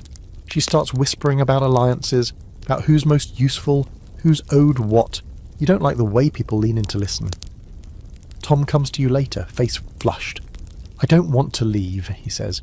Not without helping fix this place. The cove could work with more time. You clap him on the shoulder. Brave or stupid. Sometimes the same thing, he shrugs. Meanwhile, Pharaoh spends her time prowling the edges of camp, assessing everyone with that hungry pirate's eye. She talks to Maud at length, tests her blade work, then nods approvingly. She skips over Elsie without a second glance, which bothers you more than you expect. Elsie's smart, young, fierce, but she doesn't look like someone useful, and that's all that matters to Eliza. Grace finally corners you that night. You need to start thinking like her, she says. Forget who you like. Think who survives. This isn't a rescue, it's a reset. You sigh. If I do that, I won't like who I become. Grace shrugs. Then don't look in a mirror. There's a historical bite to this moment too. Something you once read in a damp, tattered book stolen from a missionary's quarters. During the transportation era, many female convicts were assigned to colonial homes not based on skill, but on appearance and obedience. Some women rebelled and were re-imprisoned. Others played the role and disappeared into history. A few even thrived, but none got to choose the terms. Now, you're flipping the script. Maybe. Barely. The next day, the long list of names shortens. Some choose to stay, afraid of what Pharaoh's life might demand. Others choose to leave, desperate for any life that isn't one spent dodging gunshots in a damp cave. Ivy makes her declaration at sunset. She walks straight up to Eliza and says, I'm your best chance at blending in where it counts. I know ports, I know faces, and I know how to make people forget things. Eliza eyes her like she's sizing up a snake in a velvet box. You steal? Better, Ivy grins. I rearrange. You'd almost admire it, if it didn't make your stomach turn. That night you sit near the cliff's edge, watching waves gnaw at the rocks below. Elsie joins you quietly, knees pulled to her chest. After a while she asks, Am I going to be left? You look at her. Her face is calm, but her hands are clenched, white-knuckled. No, you say, you won't be. She nods like she doesn't believe you, but she doesn't argue either. After she goes, Pharaoh appears. She drops a flask in your lap. Figured you might want to forget today. You take a swig. It burns like memory. She stretches her legs. Still time to come with me, you know. They'd follow you. You stare out at the horizon. And do what? Be your second? Be alive, she says simply. You let the silence speak for you. Pharaoh leans closer, her voice quieter. You're not built for hiding. I've seen what happens when people like you start thinking caves are homes. You rust. You almost laugh. Better rust than rot on a rope. She sighs. You really think the story ends any differently? You don't answer, because you know it doesn't. Not really. But maybe you can stretch the ending. Quirky moment of the night. Tom and Maud start drawing maps in the sand by firelight. Just rough sketches, potential routes, trade possibilities. Just in case, Tom says. You let them. It gives them something to hold. In the morning, 2 more people change their minds. Ivy is among them. She's now trying to get Cora to switch spots. You give them 1 more day, then the longboat will leave, and with it, the idea that anything can stay as it is. The final morning is hot and still, the kind of oppressive quiet that makes the birds forget to sing. Clouds hang low, a blanket of wool above the cove, threatening rain that never comes. The sea is unnervingly smooth, flat as a pond, and it reflects the cliffs in distorted, oily smears. Everyone moves like they're underwater, sluggish, wary, not wanting to speak anything aloud for fear of turning choice into finality. Pharaoh's longboat is already prepped. Her crew loads it in silence, practiced hands moving without wasted motion. They don't speak unless they have to, and when they do, it's in a clipped language you half remember from your own smuggling days, a tongue for thieves and survivors, more gesture than grammar. The boat looks too small for the weight of what it's about to carry. That feels right. You sit at the edge of the camp watching each person pass as they make their final decisions. Cora comes first, arms crossed, jaw set like stone. "I'm not going," she says simply. "Don't like Pharaoh's eyes. Don't like how she talks to us like we're meat in a market." You nod, no argument, just a handshake and a quiet respect. Then Maud. She walks slower, eyes on the ground. "I thought I would," she says. "Leave, I mean. But something about this place. It feels like we might build something here. Something that doesn't belong to them." You wonder if she's right, or just scared. Maybe both. Tom never even considered leaving. He spent the morning fixing one of the storage crates, muttering about supply rotation like he's been promoted to quartermaster by divine right.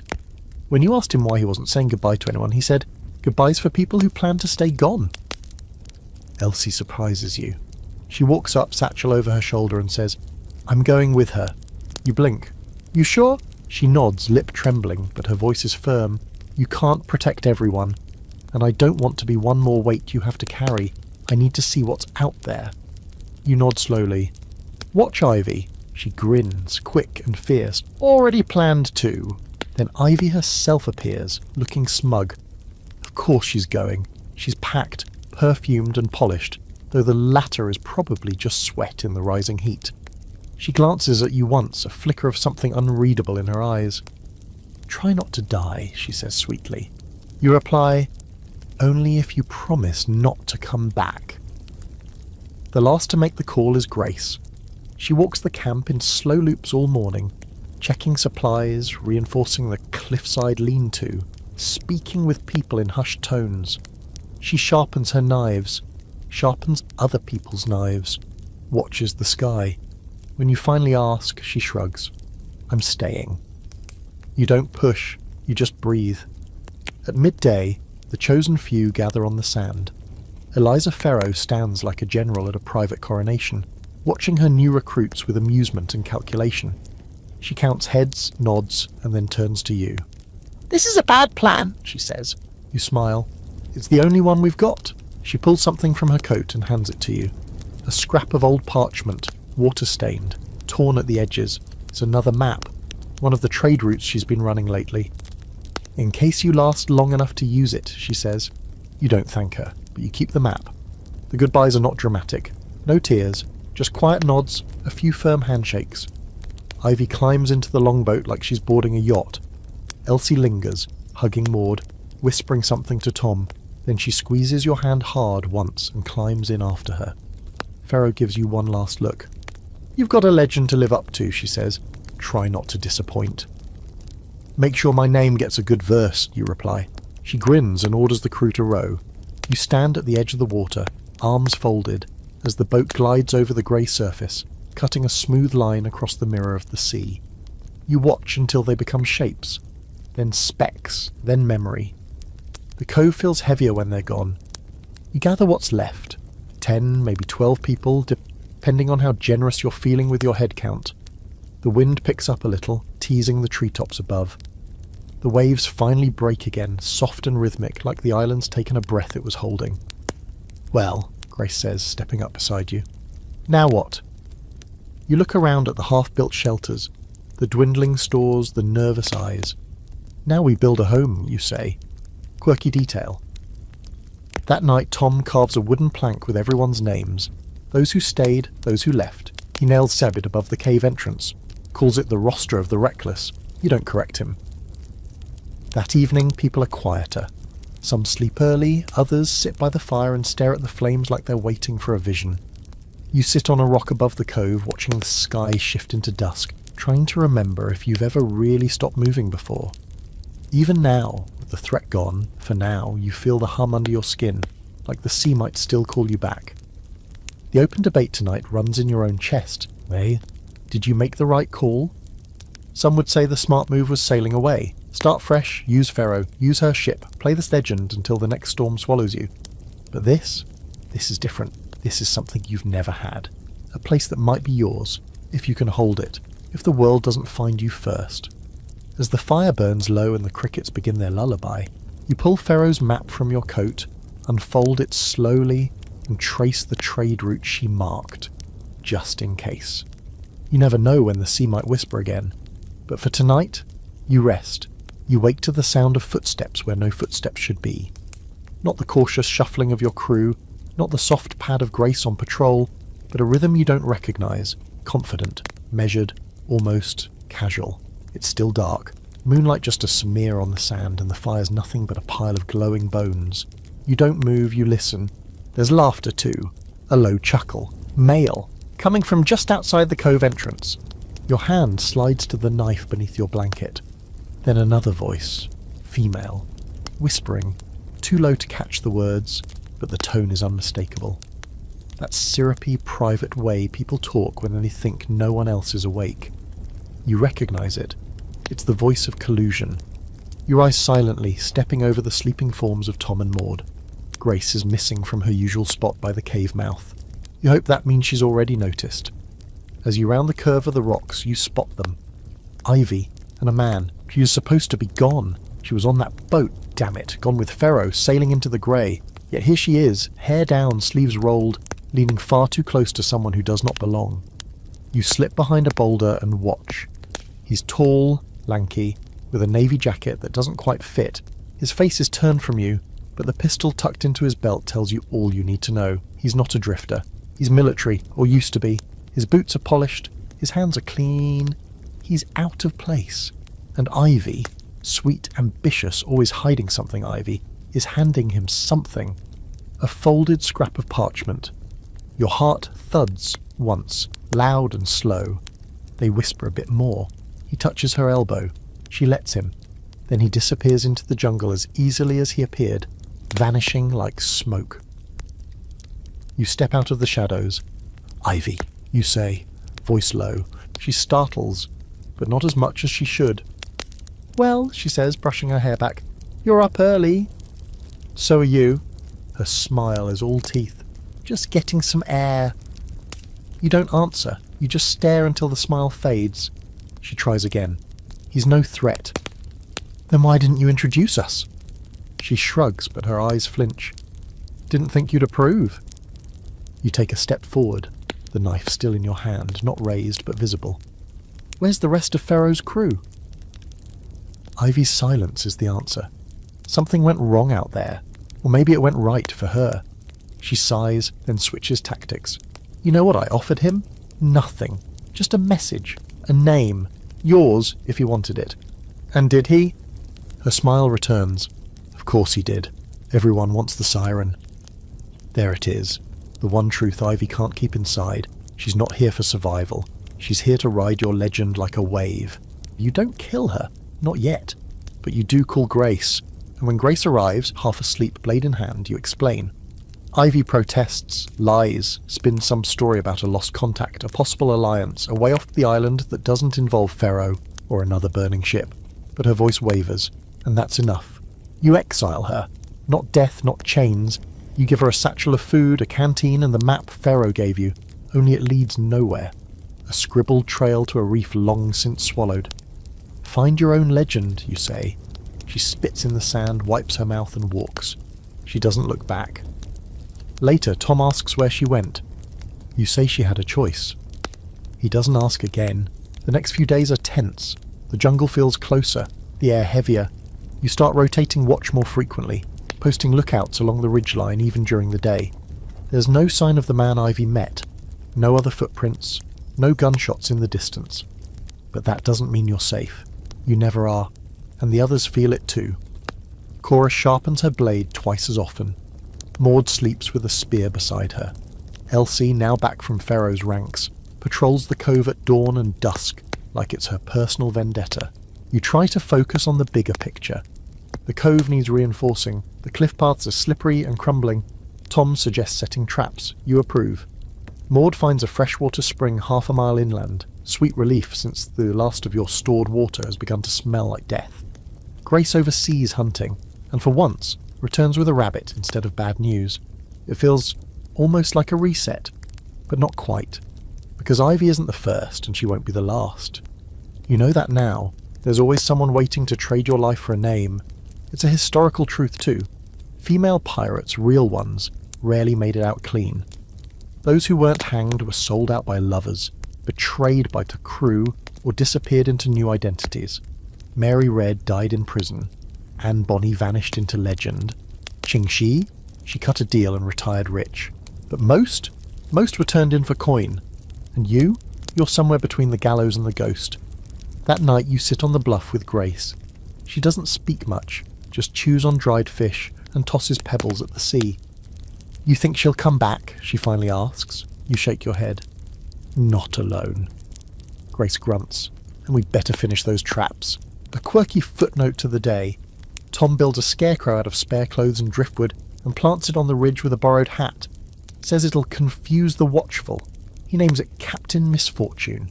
Someone tacks a fake pistol to its side. For a second, it almost looks like you. You sleep a little lighter that night. Because now, you're no longer just surviving this place. You're defending it. You don't plan to return to the sea, but it starts whispering anyway. It begins with a sound. A soft scrape. Like wood on rock. You hear it at dawn, just under the call of the gulls and the hush of the tide sliding over sand. It's faint, but wrong. Too steady to be natural, too smooth to be wind. You're half asleep in your lean-to, boots still on, one eye open like a habit you can't shake. At first you think it's the usual dreams, the sea calling you back with false promises and old ghosts. Then you hear it again. Scrape, pause, scrape. You're up before you realise it. Knife in hand, ducking under the edge of the tarp roof and padding barefoot across the sand. The cove's quiet. No one else stirs. The fire's out, just a few pale embers clinging to the ash like desperate children. You follow the sound. Around the bend of the rocks, past the sleeping forms of Grace and Maud, you see it. A boat, not one of yours, small, low, oars tucked neatly beside the hull. No sail, no flag, just a single man bent at the waist pulling the boat up the sand with slow, strained motions. His back is to you, and for a moment you think he's alone. Then you see her. She steps off the boat like she's walking into the church. Hair tied back in a tight braid, coat dry despite the morning damp. She doesn't smile. Doesn't blink. "Hello," she says. You don't recognise her face, but you recognise the tone. Polite, calculated. The voice of someone who's spoken too many words with too little meaning. Grace appears beside you a heartbeat later, rubbing her eyes and already reaching for a blade. The woman raises her hand slowly. "We're not here to fight." "Good," you say, "because we don't bury guests anymore." She chuckles softly. "We're not guests either?" The man turns around finally. He's older, balding, with sharp cheekbones and a scar running from his chin to his ear. Navy, or was, once. The way he stands, the posture, it's drilled, not learned. "Commander Alden," he says. "Retired." You nod. "You always visit remote pirate coves for fun?" The woman speaks again. "We're looking for someone. Figured this would be the place." You glance at the boat. Just enough room for 3, just enough food for a day. No weapons, at least not visible, which means either they're fools or they know exactly how little they need. "Who are you looking for?" you ask. "You," she says, like it's a compliment. You sigh. Of course. They introduce themselves properly after that. She's called Mirelle, a consultant. Whatever that means. They claim they're not bounty hunters, not agents of any flag. Freelancers, Alden says, looking to build something. It's not until later, after Grace has checked the boat for explosives and Tom's given them water under strict supervision, that Morel gets to the point. "There's a ship," she says, mid-sized. Fast. Stuck in a trade route tangle with no real allegiance. Her crew mutinied last month. The last captain's dead. They need someone new. You narrow your eyes. "And you thought of me." Morel shrugs. "You've got a reputation. Survivors talk. Pharaohs talked." Your chest tightens. "She told you where to find me." "Not exactly," Morel says, twisting a twig between her fingers. "But she left enough crumbs, and you've left more." You think about Ivy. About the man on the ridge. About the rumours. You're not a secret anymore. You haven't been for weeks. A ship, a real one. With sails and hull and a wheel that begs for hands like yours. It's tempting. Too tempting. And they know it. You ask, "What's the catch?" Alden speaks this time. No nation, no paymaster, no law, just a crew of scattered wolves and a ship that needs teeth. "And if I say no?" He glances around the cove. "Then we leave, and we offer it to someone else. Probably someone worse." That night you don't sleep.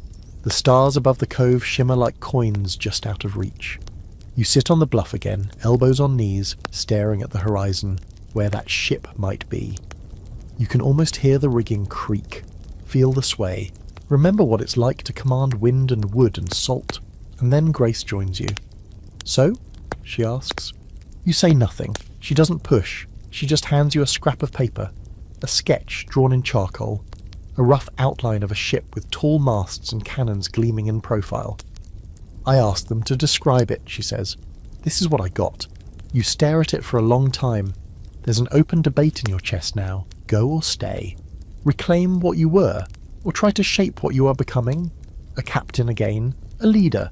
Not of castaways hiding in a cave, but of pirates, or mercenaries, or whatever that ship's crew wants to call themselves. The cove is safer now. Traps are set. Water's flowing. There's food, barely. Tom has a system, Cora has a code, Maud has a stubborn streak that will probably carry her into legend or death. Could they survive without you? Could you survive without this? A quirky twist before dawn. Elsie, once more ghost than the girl, leaves a bundle of rope at your lean-to. No note, no words, just a bundle tied perfectly into the knot your old navigator used to teach green hands. The message is clear. You're being reminded who you are.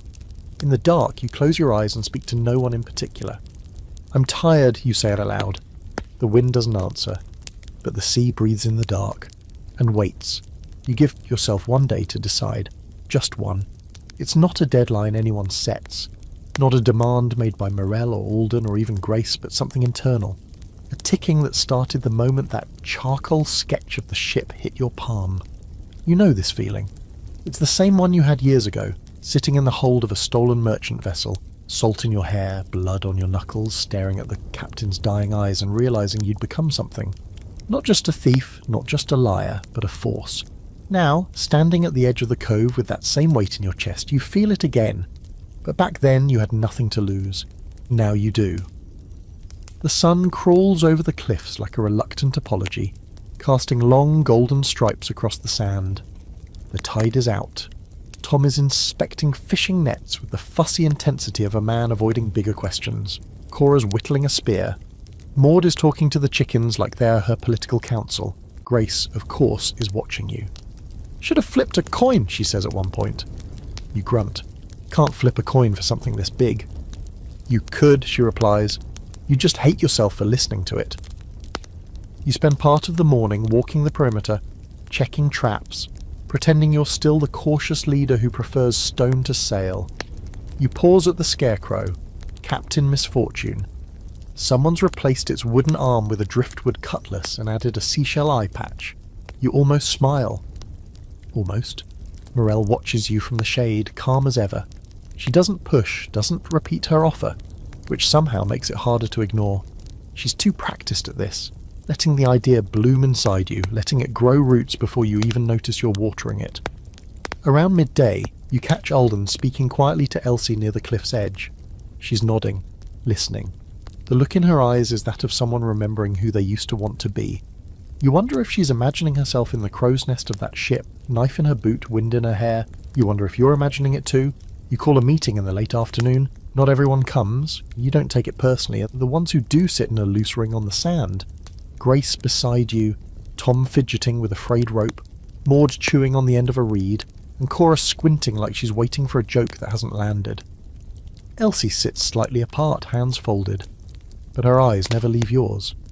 You tell them the truth, that a ship waits, that its crew is leaderless, that Morell and Alden are offering you the wheel, a real ship, a real crew, real danger. You don't sugarcoat it. I could leave, you say, tomorrow, maybe tonight. No one speaks for a moment. Then Tom says quietly, "Would you come back?" You look at him, and you don't lie. Maybe. That's the worst answer, and the truest one. Cora shrugs. Better you than some idiot with delusions of grandeur. Grace leans back on her elbows. You already made this place run. You'd make a ship fly. And then Maud says, just don't forget what it felt like to build, not just burn. That sticks with you. You spend the evening preparing just in case. You pack light, a change of clothes, your knife, a pistol with 2 bullets, the old compass from Ferro, the one that always points south. You don't bring maps, you know most of them by heart. Elsie finds you later, just before the stars appear. I want to come, she says. You study her. Why? Because I've been here. I've survived. I want to live now. It's not the words, it's the way she says them. Flat, decided, not desperate, just true. You nod. 1 bag, no passengers. She nods back. I know. You tell Morell your decision just after moonrise. She doesn't smile, but she breathes a little deeper. Departure at dawn, she says. No fanfare, you reply. She agrees. That night you walk the cove once more. The sand is cool under your feet. The fire's embers have gone dark. Everyone sleeps in tangled bundles of blankets and dreams, unaware or unwilling to talk about what you're leaving behind. Grace is still awake. Of course, she meets you at the bluff, stands with her arms crossed. Then, without a word, pulls something from her coat. A strip of leather, dark and worn, knotted on one end. Your old armband. The one you lost the day you went down with your second ship, lungs full of seawater and curses. Found it in the cave, she says, buried under some bones. You take it. It smells like salt and smoke and ghosts. Stay alive, she says, and if you die, die louder than anyone else. You smirk. I'll try. Historical echo here. There's a theory, unproven, argued about endlessly, that several female pirates didn't die in battle or on the gallows, but quietly took ships again under new names, new flags, even changed their faces if they had to. There's a fragment of a diary unsigned that ends with a single line. They thought they buried me. I was only setting sail. At dawn, you and Elsie meet Morell and Alden at the far end of the beach. The boat is ready. You pause for a moment, looking back. No one comes to say goodbye. That's how you asked it. No goodbyes, just a quiet departure. But someone leaves a bottle on the sand near the tide line. Wrapped in netting, a cork sealed with wax. You crack it open.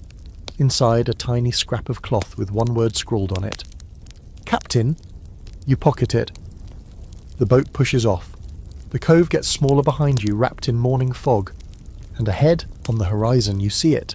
A ship. Not yours. Not yet, but maybe. The ship looms larger with every pull of the oars, rising from the horizon like some old god that refused to die when the Empire sank. You and Elsie row in silence, the only sound the splash of paddles and the groaning creak of wood that's seen too many salt-heavy years. The dawn light drapes the sea in bronze, and for one perfect moment the ship doesn't look like an escape or a second chance. It looks like judgment. You've had a lot of names, some whispered, some shouted, some carved into wood and hung above doorways that now lie in ruins. But none of them mattered quite as much as the one you might be asked to reclaim now, Captain. Not acting, not pretending, not running, real. As you draw closer, you can make out more of her lines. She's old but well cared for. 2 masts, square-rigged. Some patchwork sails, but clean ones. Gun ports, maybe 6 aside, closed for now. A slight tilt to her starboard suggests a ballast issue, but nothing fatal. She's moored just off a jagged reef, anchored in deeper water with a thick line tied to a buoy the size of a small cart. Elsie stares up in awe. You don't blame her. She's never seen a ship like this from the deck side. Only from stories. You've seen worse, but you've also seen better fall apart in the blink of a blade.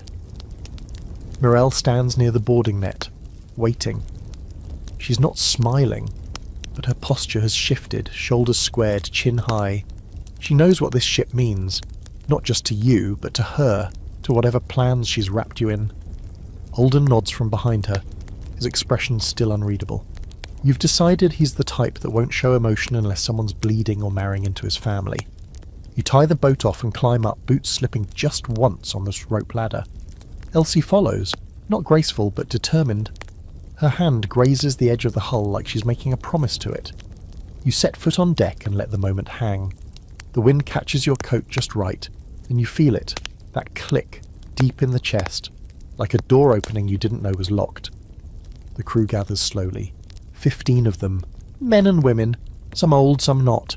A few have the look of ex-Navy, others scream deserter from their boots alone. They're ragged, yes, but not broken. Not yet. They're waiting, not for a speech, but for a sign. So you walk to the wheel, place your hand on it, turn once, just enough for the timbers to groan in greeting. Then you say, "Tell me what broke this ship." It's not a demand, it's a ritual. On every new vessel you always ask. A wiry woman with sunburned cheeks answers first. "Mutiny," she says. "Old captain took half the rations and sailed west. Left us drifting for 3 days." "Why didn't you follow him?" "Because we hated him," she says simply. Another steps forward, a man with a bandaged wrist and the eyes of someone who's lost too many dice games. "Ship's called the Harrow. Not her real name, though." You raise an eyebrow. "No?" "No. She's been renamed 5 times. Every captain thinks a new name will change her luck." You laugh once. "Doesn't work like that." He grins, missing 2 teeth. "Didn't think so." You spend the rest of the morning walking the deck, taking stock of news. The rigging is intact, sails need minor repairs, gunpowder's low, but the cannonballs are neatly stacked and rust-free. The galley smells like dried fish and regret. You can work with this. Below deck it's worse. Hammocks tangled, crates smashed, mould climbing the walls in lazy green fans. The lower hold's flooded 2 inches deep. No real bilge system, apparently. You'll fix that, or make someone fix it. By noon you've already chosen your first officers. Elsie, naturally, becomes quartermaster. She's too green for it, but she's hungry, and the crew responds to her in that quiet, curious way that says, maybe. You need a maybe more than a veteran who thinks they know how this ends. A lean man named Rask becomes your gunner. He's got hands like hammers and the calm of someone who doesn't waste bullets. Mirelle stays out of the chain of command. You're fine with that. She's the kind who pulls strings no matter her title. You gather the crew mid-deck. New captain, you say, new name. There are a few mutters. One even dares to whisper. Again? You don't flinch. A ship isn't her name, it's her purpose. This one's got a new one. They wait. You look out over the sea, the sky wide and waiting. You think about the cave, the scarecrow, the girl who gave you rope, the fire that refused to die. You say her name's Revenant. It hits the deck like a drumbeat. Not applause, but not rejection either. Rask repeats it under his breath like a charm.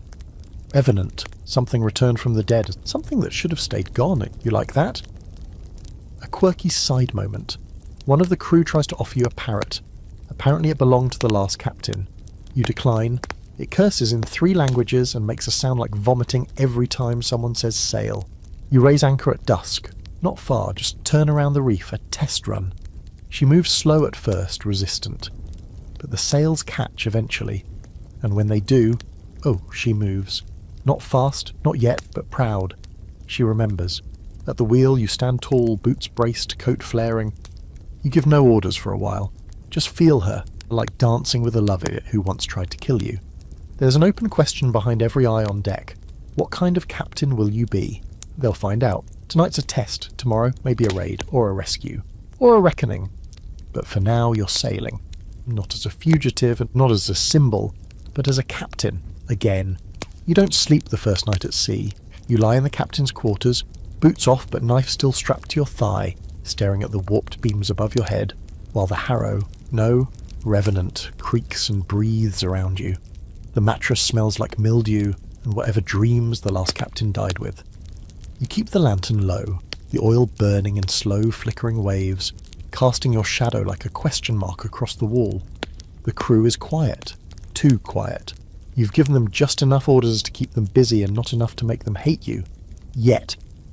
Elsie patrols the upper deck like a soldier playing pirate, shoulders tense, eyes twitching every time someone sneezes.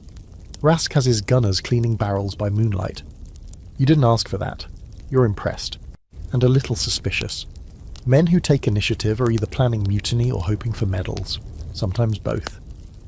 Morel, as always, is a shadow. You haven't seen her since sundown. She's like mould, always growing somewhere just out of sight, usually on something important. You rise just before dawn, shrug into your coat and climb up top. The ocean stretches in every direction, a perfect bruise of dark blue fading toward the east, where light leaks into the sky like someone struck gold and left the jar open. The air's cool, heavy with promise. You take a deep breath and let it settle in your lungs. Feels better than any prayer. There's a shape on the horizon. Not land, a ship. Small, sloop-rigged, no flag. You raise your spyglass. Cargo, most likely. Light crew. No guns showing. Probably a smuggler. Maybe independent. Maybe desperate. You call Rask. Think we can catch her? He squints, grins. With the wind we've got, by midday. You nod once. Then let's test our bite. You don't call it a raid. Not yet. You call it a conversation with sails. The crew wakes quickly when they smell blood in the wind. It's always like this on the first chase. Excitement and nerves braided into every footstep. People walk faster, tie knots tighter, whisper louder. They all want to see what kind of captain you really are. You intend to show them. The Revenant surges forward like she's been waiting for this. The sail lines hum. The wheel vibrates under your hands. She isn't fast, but she's eager. And when you yell for full wind, she doesn't groan, she growls. You draw closer by the hour. The sloop tries to run. Of course they do. But they're overburdened. Sails puffed too full, keel dragging like it's drunk. You close the gap. And when you're in range, you fire one warning shot across their bow. The boom echoes across the water like a god clearing its throat. They strike sail within minutes. You grin. This is what you were made for. You send Elsie over first, accompanied by Rask and 3 crew with pistols drawn and sabres loose. You follow last, leaping the narrow stretch between ships with the kind of practice grace that says you've done it 100 times and survived. The smuggler crew is scrawny and barefoot. No uniforms, just tunics stained with sweat and old salt. Their captain, a boy really, barely into his 20s, steps forward with shaking hands. "Please," he says, "we've nothing worth dying over." And you study him for a moment. His boots are 2 sizes too big. His coat was probably taken off a dead man. "What are you carrying?" you ask. He doesn't lie. "Ink, paper, books, some barrels of wine, no weapons, no gold." "Books?" He nods. "For a school, a new one, on Isla Palmera. Some governor's pet project. Of course, education. No faster way to get shot than telling pirates you're transporting knowledge." You walk the deck, open a barrel, inspect the contents. Wine? Yes. Not good, but not sour. The books are dry and wrapped in oilskin. Some are in Spanish, others in Latin. One's a Bible with a bullet hole in the middle. You step back and say, "You can keep the books, we'll take the wine." The boy looks stunned. "That's it?" "For today," you say. "Next time, sail faster." Rask chuckles. Elsie looks confused. The rest of the crew watches you like you've grown a third eye. You return to the Revenant with 10 barrels of wine and a crew that suddenly looks at you like you're dangerous in a complicated way. Not reckless, not soft, just unpredictable enough to make everyone a little nervous. Good, that's where power lives. Later, Morel appears like fog and asks why you didn't take everything. You reply, "Because the wine will sell and the books will make better enemies." She nods once, slow, like she's filing that answer into a very private vault. A quirky discovery, one of the barrels has a hidden compartment. Inside is a tiny bundle of letters sealed with wax, marked with the sigil of the Royal Navy. They weren't listed on the manifest. You don't open them, not yet, but you know what they might be. Orders, secrets, or something worse. You stash them in your quarters, under the mattress, next to the old compass and the knife you never stopped carrying. That night you gather the crew on deck. You pour 2 jugs of the captured wine into tin cups. Raise your voice just enough to ride the wind. Today we hunted. Tomorrow we build. This ship isn't a ghost anymore. She's blood and bone and sail, and she will be feared. The crew erupts, not loud, not rowdy, but with a fierce low cheer that's more dangerous than screaming. They believe you, or they're starting to. That's enough. You sleep better that night, not deep, but without fear. The sea is quieter. The Revenant has tasted power again, and so have you. The next week bleeds by like oil in water, slow at the edges, quick in the middle, and just a little too dark to feel safe. You run a tight ship and you run it hard. The crew learns quickly that you don't tolerate slacklines or sloppy seams, that you check the knots yourself and inspect the powder stores every 2 nights. You speak rarely, but when you do, people move. That's not respect, not yet. That's fear. Fear you can work with. Every day starts at first light with a deck check and ends with a knife count. You don't trust these people, not yet. Some are still testing you with eyes that linger too long. Others follow like dogs hoping for scraps of power. You don't care which they are, as long as they pull their weight and point their blades the right direction. Elsie's grown into her new title faster than you expected. She moves through the crew with the awkward confidence of someone too young to know how young they look. She still asks you things, too many things sometimes, but she's learning when to keep her questions to herself. You watch her sort rations one morning, counting with the seriousness of a scholar handling ancient scrolls, and you see it. The spark. She's becoming something. Maybe not a captain, but maybe something harder. Someone you can trust. You dock twice. Once at a forgotten quay where the birds scream louder than the waves, and once at a floating port called Dead Jib, barely more than a ring of lashed ships and broken hulls tethered by desperation and ambition. Dead Jib is where you trade the barrels of wine from the sloop. Not all of them, just enough to grease hands and raise eyebrows. You keep the rest for leverage. Everything's leverage now. At Dead Jib you meet someone unexpected. Not a hunter, not a ghost, a girl named Rhea. She's maybe 16, wears a coat too big and boots too small, but the pistol she carries is polished and loaded. She's been on her own for at least a year, running messages between wreckage ports for coin. You offer her a place on the ship, not out of charity, but because she doesn't flinch when Rask throws a knife into the mast just inches from her head. She watches it, then looks at him and says, "You owe me a new message." You like her immediately. Rhea brings news with her, whispers from the southern routes, a new admiral in the navy, one who doesn't care about due process or jurisdiction. He's taken 4 pirate crews in 3 weeks. No trials, just ropes and fire. Some say he's been asking about a woman matching your general description. "You're famous," Morel says that night, leaning against the hatch with that usual infuriating calm. "Heard someone in the cantina call you the Widow of Windward." You raise an eyebrow. "Was I married?" "Apparently, to the sea." You snort. "Divorced. Irreconcilable differences." Morel watches you a moment longer, then tosses something onto your desk. A map, not hand-drawn, printed, Navy style. It shows a cluster of isles near Isla del Pacto, and on it, circled in red, a shipping lane. "You thinking about raiding it?" you ask. She shakes her head. "I'm thinking they are."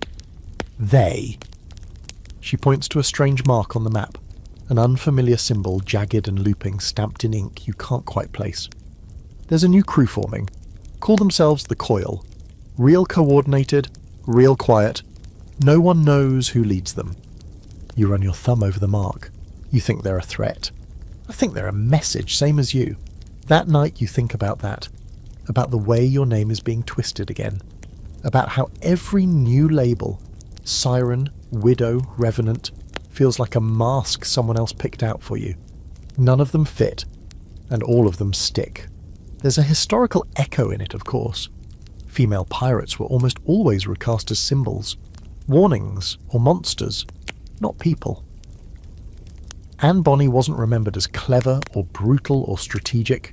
She was remembered for being there, for being female in a space that didn't allow it. Even Qingxi with her armada and empire was reduced to a myth. You're not interested in myth, you want impact. And if someone's trying to challenge that, be it Navy or Coil, you're not going to wait around for them to draw first blood. So you draw it instead. You start sending messages, not letters, Not threats. Actions. You raid a Navy supply schooner off the southern coast. Take nothing but the gold buttons from the captain's coat. Leave the ship floating, sails intact. You hang a plank from the bowsprit that says, "She sails still." You intercept a Coil Scout ship. At least that's what you assume it is, judging by the odd rigging and lack of standard markings. You strip it, burn the deck, and leave a rope ladder trailing in the sea. The ends dyed red with crushed berries. Not blood, not this time. But the message lands just the same. Word spreads. At a storm-wrecked port called Caldera's Mouth, someone calls you the Tide Walker. You don't correct them. Why bother? Quirky detail, someone on the crew carves a tiny wooden figure of you and sticks it near the prow.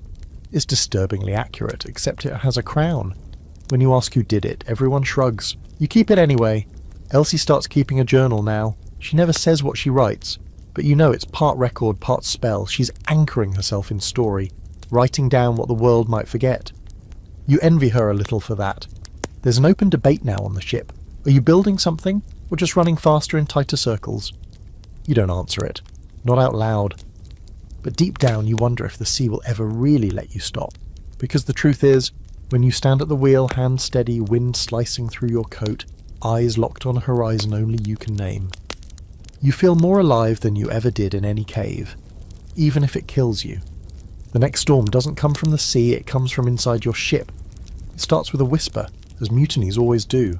One crew member asking another if they really think you're leading them somewhere worth dying for. Then another wondering aloud why no one's seen the haul from the last raid. And then someone else starts counting meals, loudly, in front of everyone. You feel it gathering before it even has a shape, like heat in the air before lightning strikes. You've been here before, not on this ship, not with these faces, but the scent is always the same, suspicion stirred gently with hunger, doubt that festers because no one's bleeding, yet. It's Rask who brings it to you first during a routine cannon check. "Trouble's stirring," he mutters, running a hand over the gun's iron edge. "Names?" you ask, keeping your eyes on the ropes he's retying. He shrugs. "Too early, but it's spreading quiet." He doesn't say it, but you both know what that means. Organised. Thought out. Which is worse than rage. Rage is easy. You punch rage in the teeth and move on. But organised doubt? That's a different beast. That's rot. Slow, sure. You don't sleep that night. Not from fear, from calculation.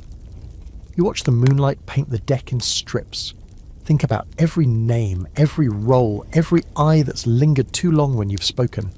You make a list in your head. 5 names, 2 of them are people you liked. Elsie notices the shift before you tell her. "You're quieter," she says, leaning on the rail beside you. "Not that you were chatty before." You nod once. Ship's too calm. She follows your gaze across the sea. You think they're coming for you. You glance at her.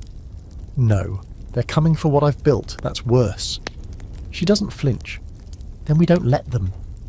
That's the thing about Elsie. She's still too new to know when fear is appropriate. But her loyalty's solid, and in this business, that's rarer than gold. By the second night, you've gathered the signs. Someone's moved the gunpowder. Not far, just enough to remind you they could. A coil of rope left cut near the stern post. Food going missing in patterns, not accidents. Even the scarecrow someone rigged up to resemble you, Captain Misfortune, goes overboard. You find it floating face down, stripped of its hat, knife still sticking out of its back. They're getting bold, so you get bolder. At dawn you call a full deck meeting. No exceptions. Everyone comes, of course. You don't refuse a captain's summons, not openly. But the mood is tense. The wind carries fewer laughs. Too many people have hands near blades. You don't speak at first. You let them stew, let the silence stretch. When you finally talk, your voice is calm and cold enough to peel paint. "There's a rot in this ship," you say. "Not in the wood, not in the sails, in the hearts." That catches them. You see it in the way a few eyes drop by how some shift their weight, suddenly too aware of their own feet. "I've commanded crews twice this size," you continue. "Lost ships, taken ships, buried captains and raised banners. I've watched men stab each other over a crust of bread and women shoot their way through legends. And you know what always came before the fall? Silence. You let it hang. Whispers, like the ones I hear now. Someone scoffs. You zero in on it, a lanky sailor named Bren. Former smuggler. Too charming. Too loud when the rum flows. "Problem, Bren?" He grins. "Just thinking maybe people want a captain who shares the plunder, that's all." A few scattered murmurs. He's not wrong. You haven't distributed loot traditionally. You've been trading it. Supplies, leverage, safety. Not silver. Not yet. But that's by design. You weren't building a treasure hoard, you were building power. You step down from the quarterdeck, boots hitting the wood like punctuation. Walk slowly to Bren. Stop a foot away. Do you want to run this ship? He blinks. I didn't say that. Do you think you can? And he hesitates. That's enough. In one smooth move, you yank the knife from your belt and bury it in the mast beside his head. Not skin, not blood, just warning, close enough to feel. He doesn't flinch, but he does stop smiling. You lean in. Next time you want my seat, you try for it out loud. You turn back to the crew. You want the silver? Fine. We divvy it tonight. But if anyone's caught plotting in the dark again, they'll wish they drowned before they got here. No one cheers, but no one speaks up either. Later, in your quarters, Morel appears, as always, uninvited. She sits, sips your water, looks at you with that amused face. You handled it well. I bought time, you reply. Same thing. She taps the map she brought you earlier, the one with the coils route. They're growing too, same whispers, same promises. A better kind of piracy, they say. You laugh once, bitter. There's no better kind, just different kinds of broken. Quirky fact. Later that week, Rhea finds a message in a bottle floating near the stern. It's addressed to the captain of the Revenant. Inside is a single coin, not a standard doubloon, not royal. It's carved with that same jagged coil symbol. No note, no threat, just the coin, heavy, real. You carry it around for a day, rubbing your thumb over the groove until the metal shines, and then you toss it into the sea. You've had enough of people sending messages. Time they start receiving them. You call Elsie that night, give her a name, a port, a target. The crew thinks they scared you back into the role of Pirate Queen. They're wrong. You're not here to raid anymore. You're here to send a message that echoes across every deck and dock from here to the Devil's Teeth. The Revenant isn't a ship, she's a storm, and you're her lightning. You sail towards smoke before you ever see it.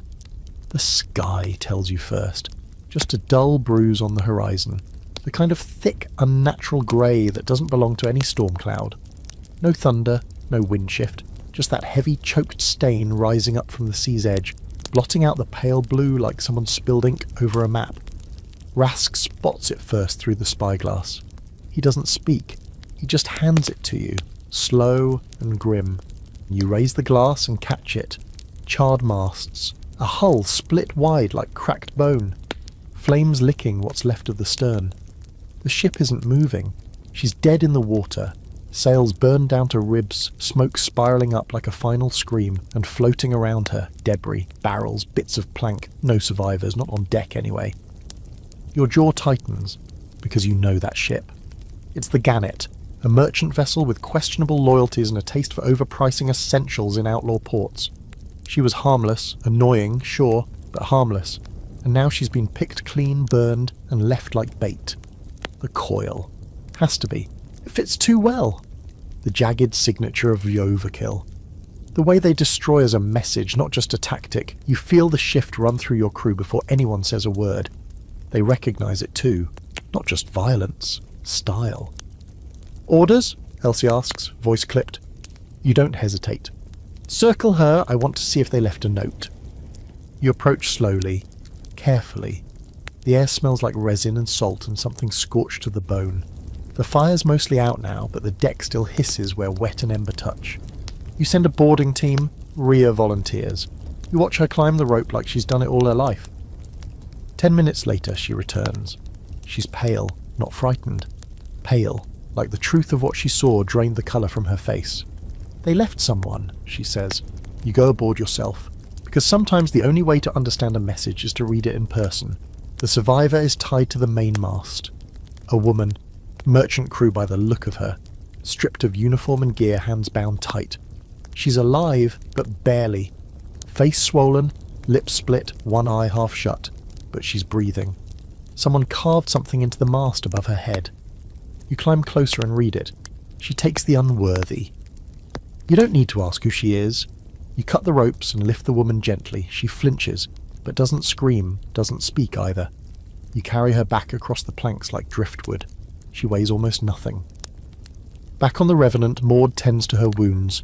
No major injuries, but plenty of damage. Enough to leave scars if she lives. You sit in your quarters and think, not just about the coil, but about what they want. Power, yes. Territory, sure. But above all, fear. Not the old kind, pirate fear. That's too clumsy. They want surgical terror. They want people to hear their name and abandon ship before the sails even rise on the horizon. You've seen this before.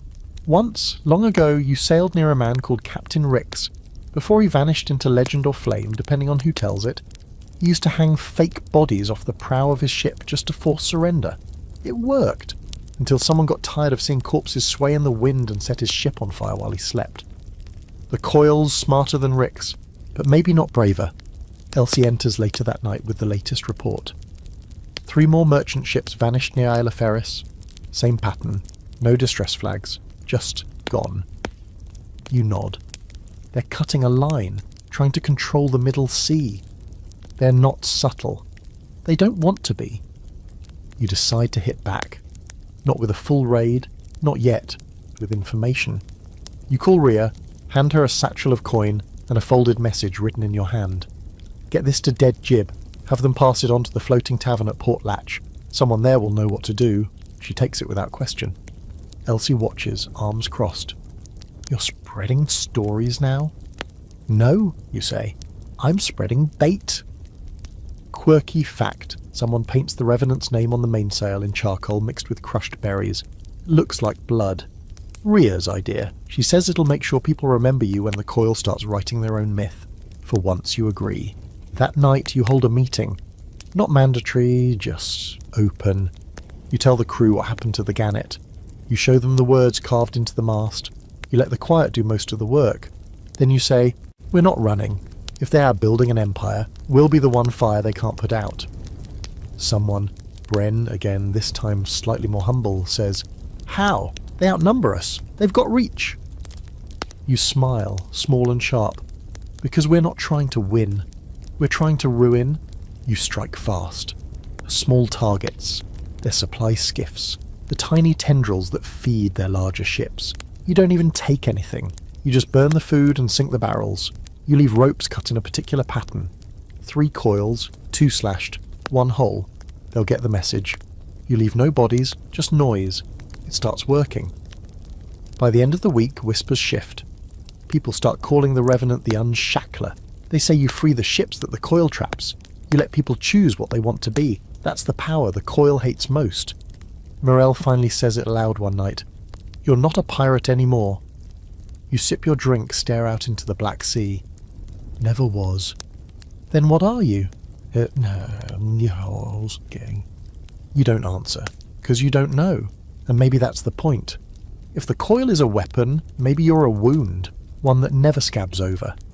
You decide to end it at dawn, not because you want to, not because you're ready, but because stories like this only last so long before they devour themselves. You've been hunted, hailed, cursed, copied. You've buried captains and crowned yourself in their ashes. The coil's getting bolder.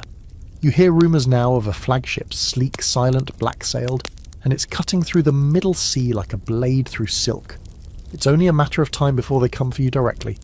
So you choose the time, you choose the place. Isla Ferris. The coil's new jewel. A crescent of white cliffs and jungle-thick interior surrounded by natural harbours and gun-friendly ridges.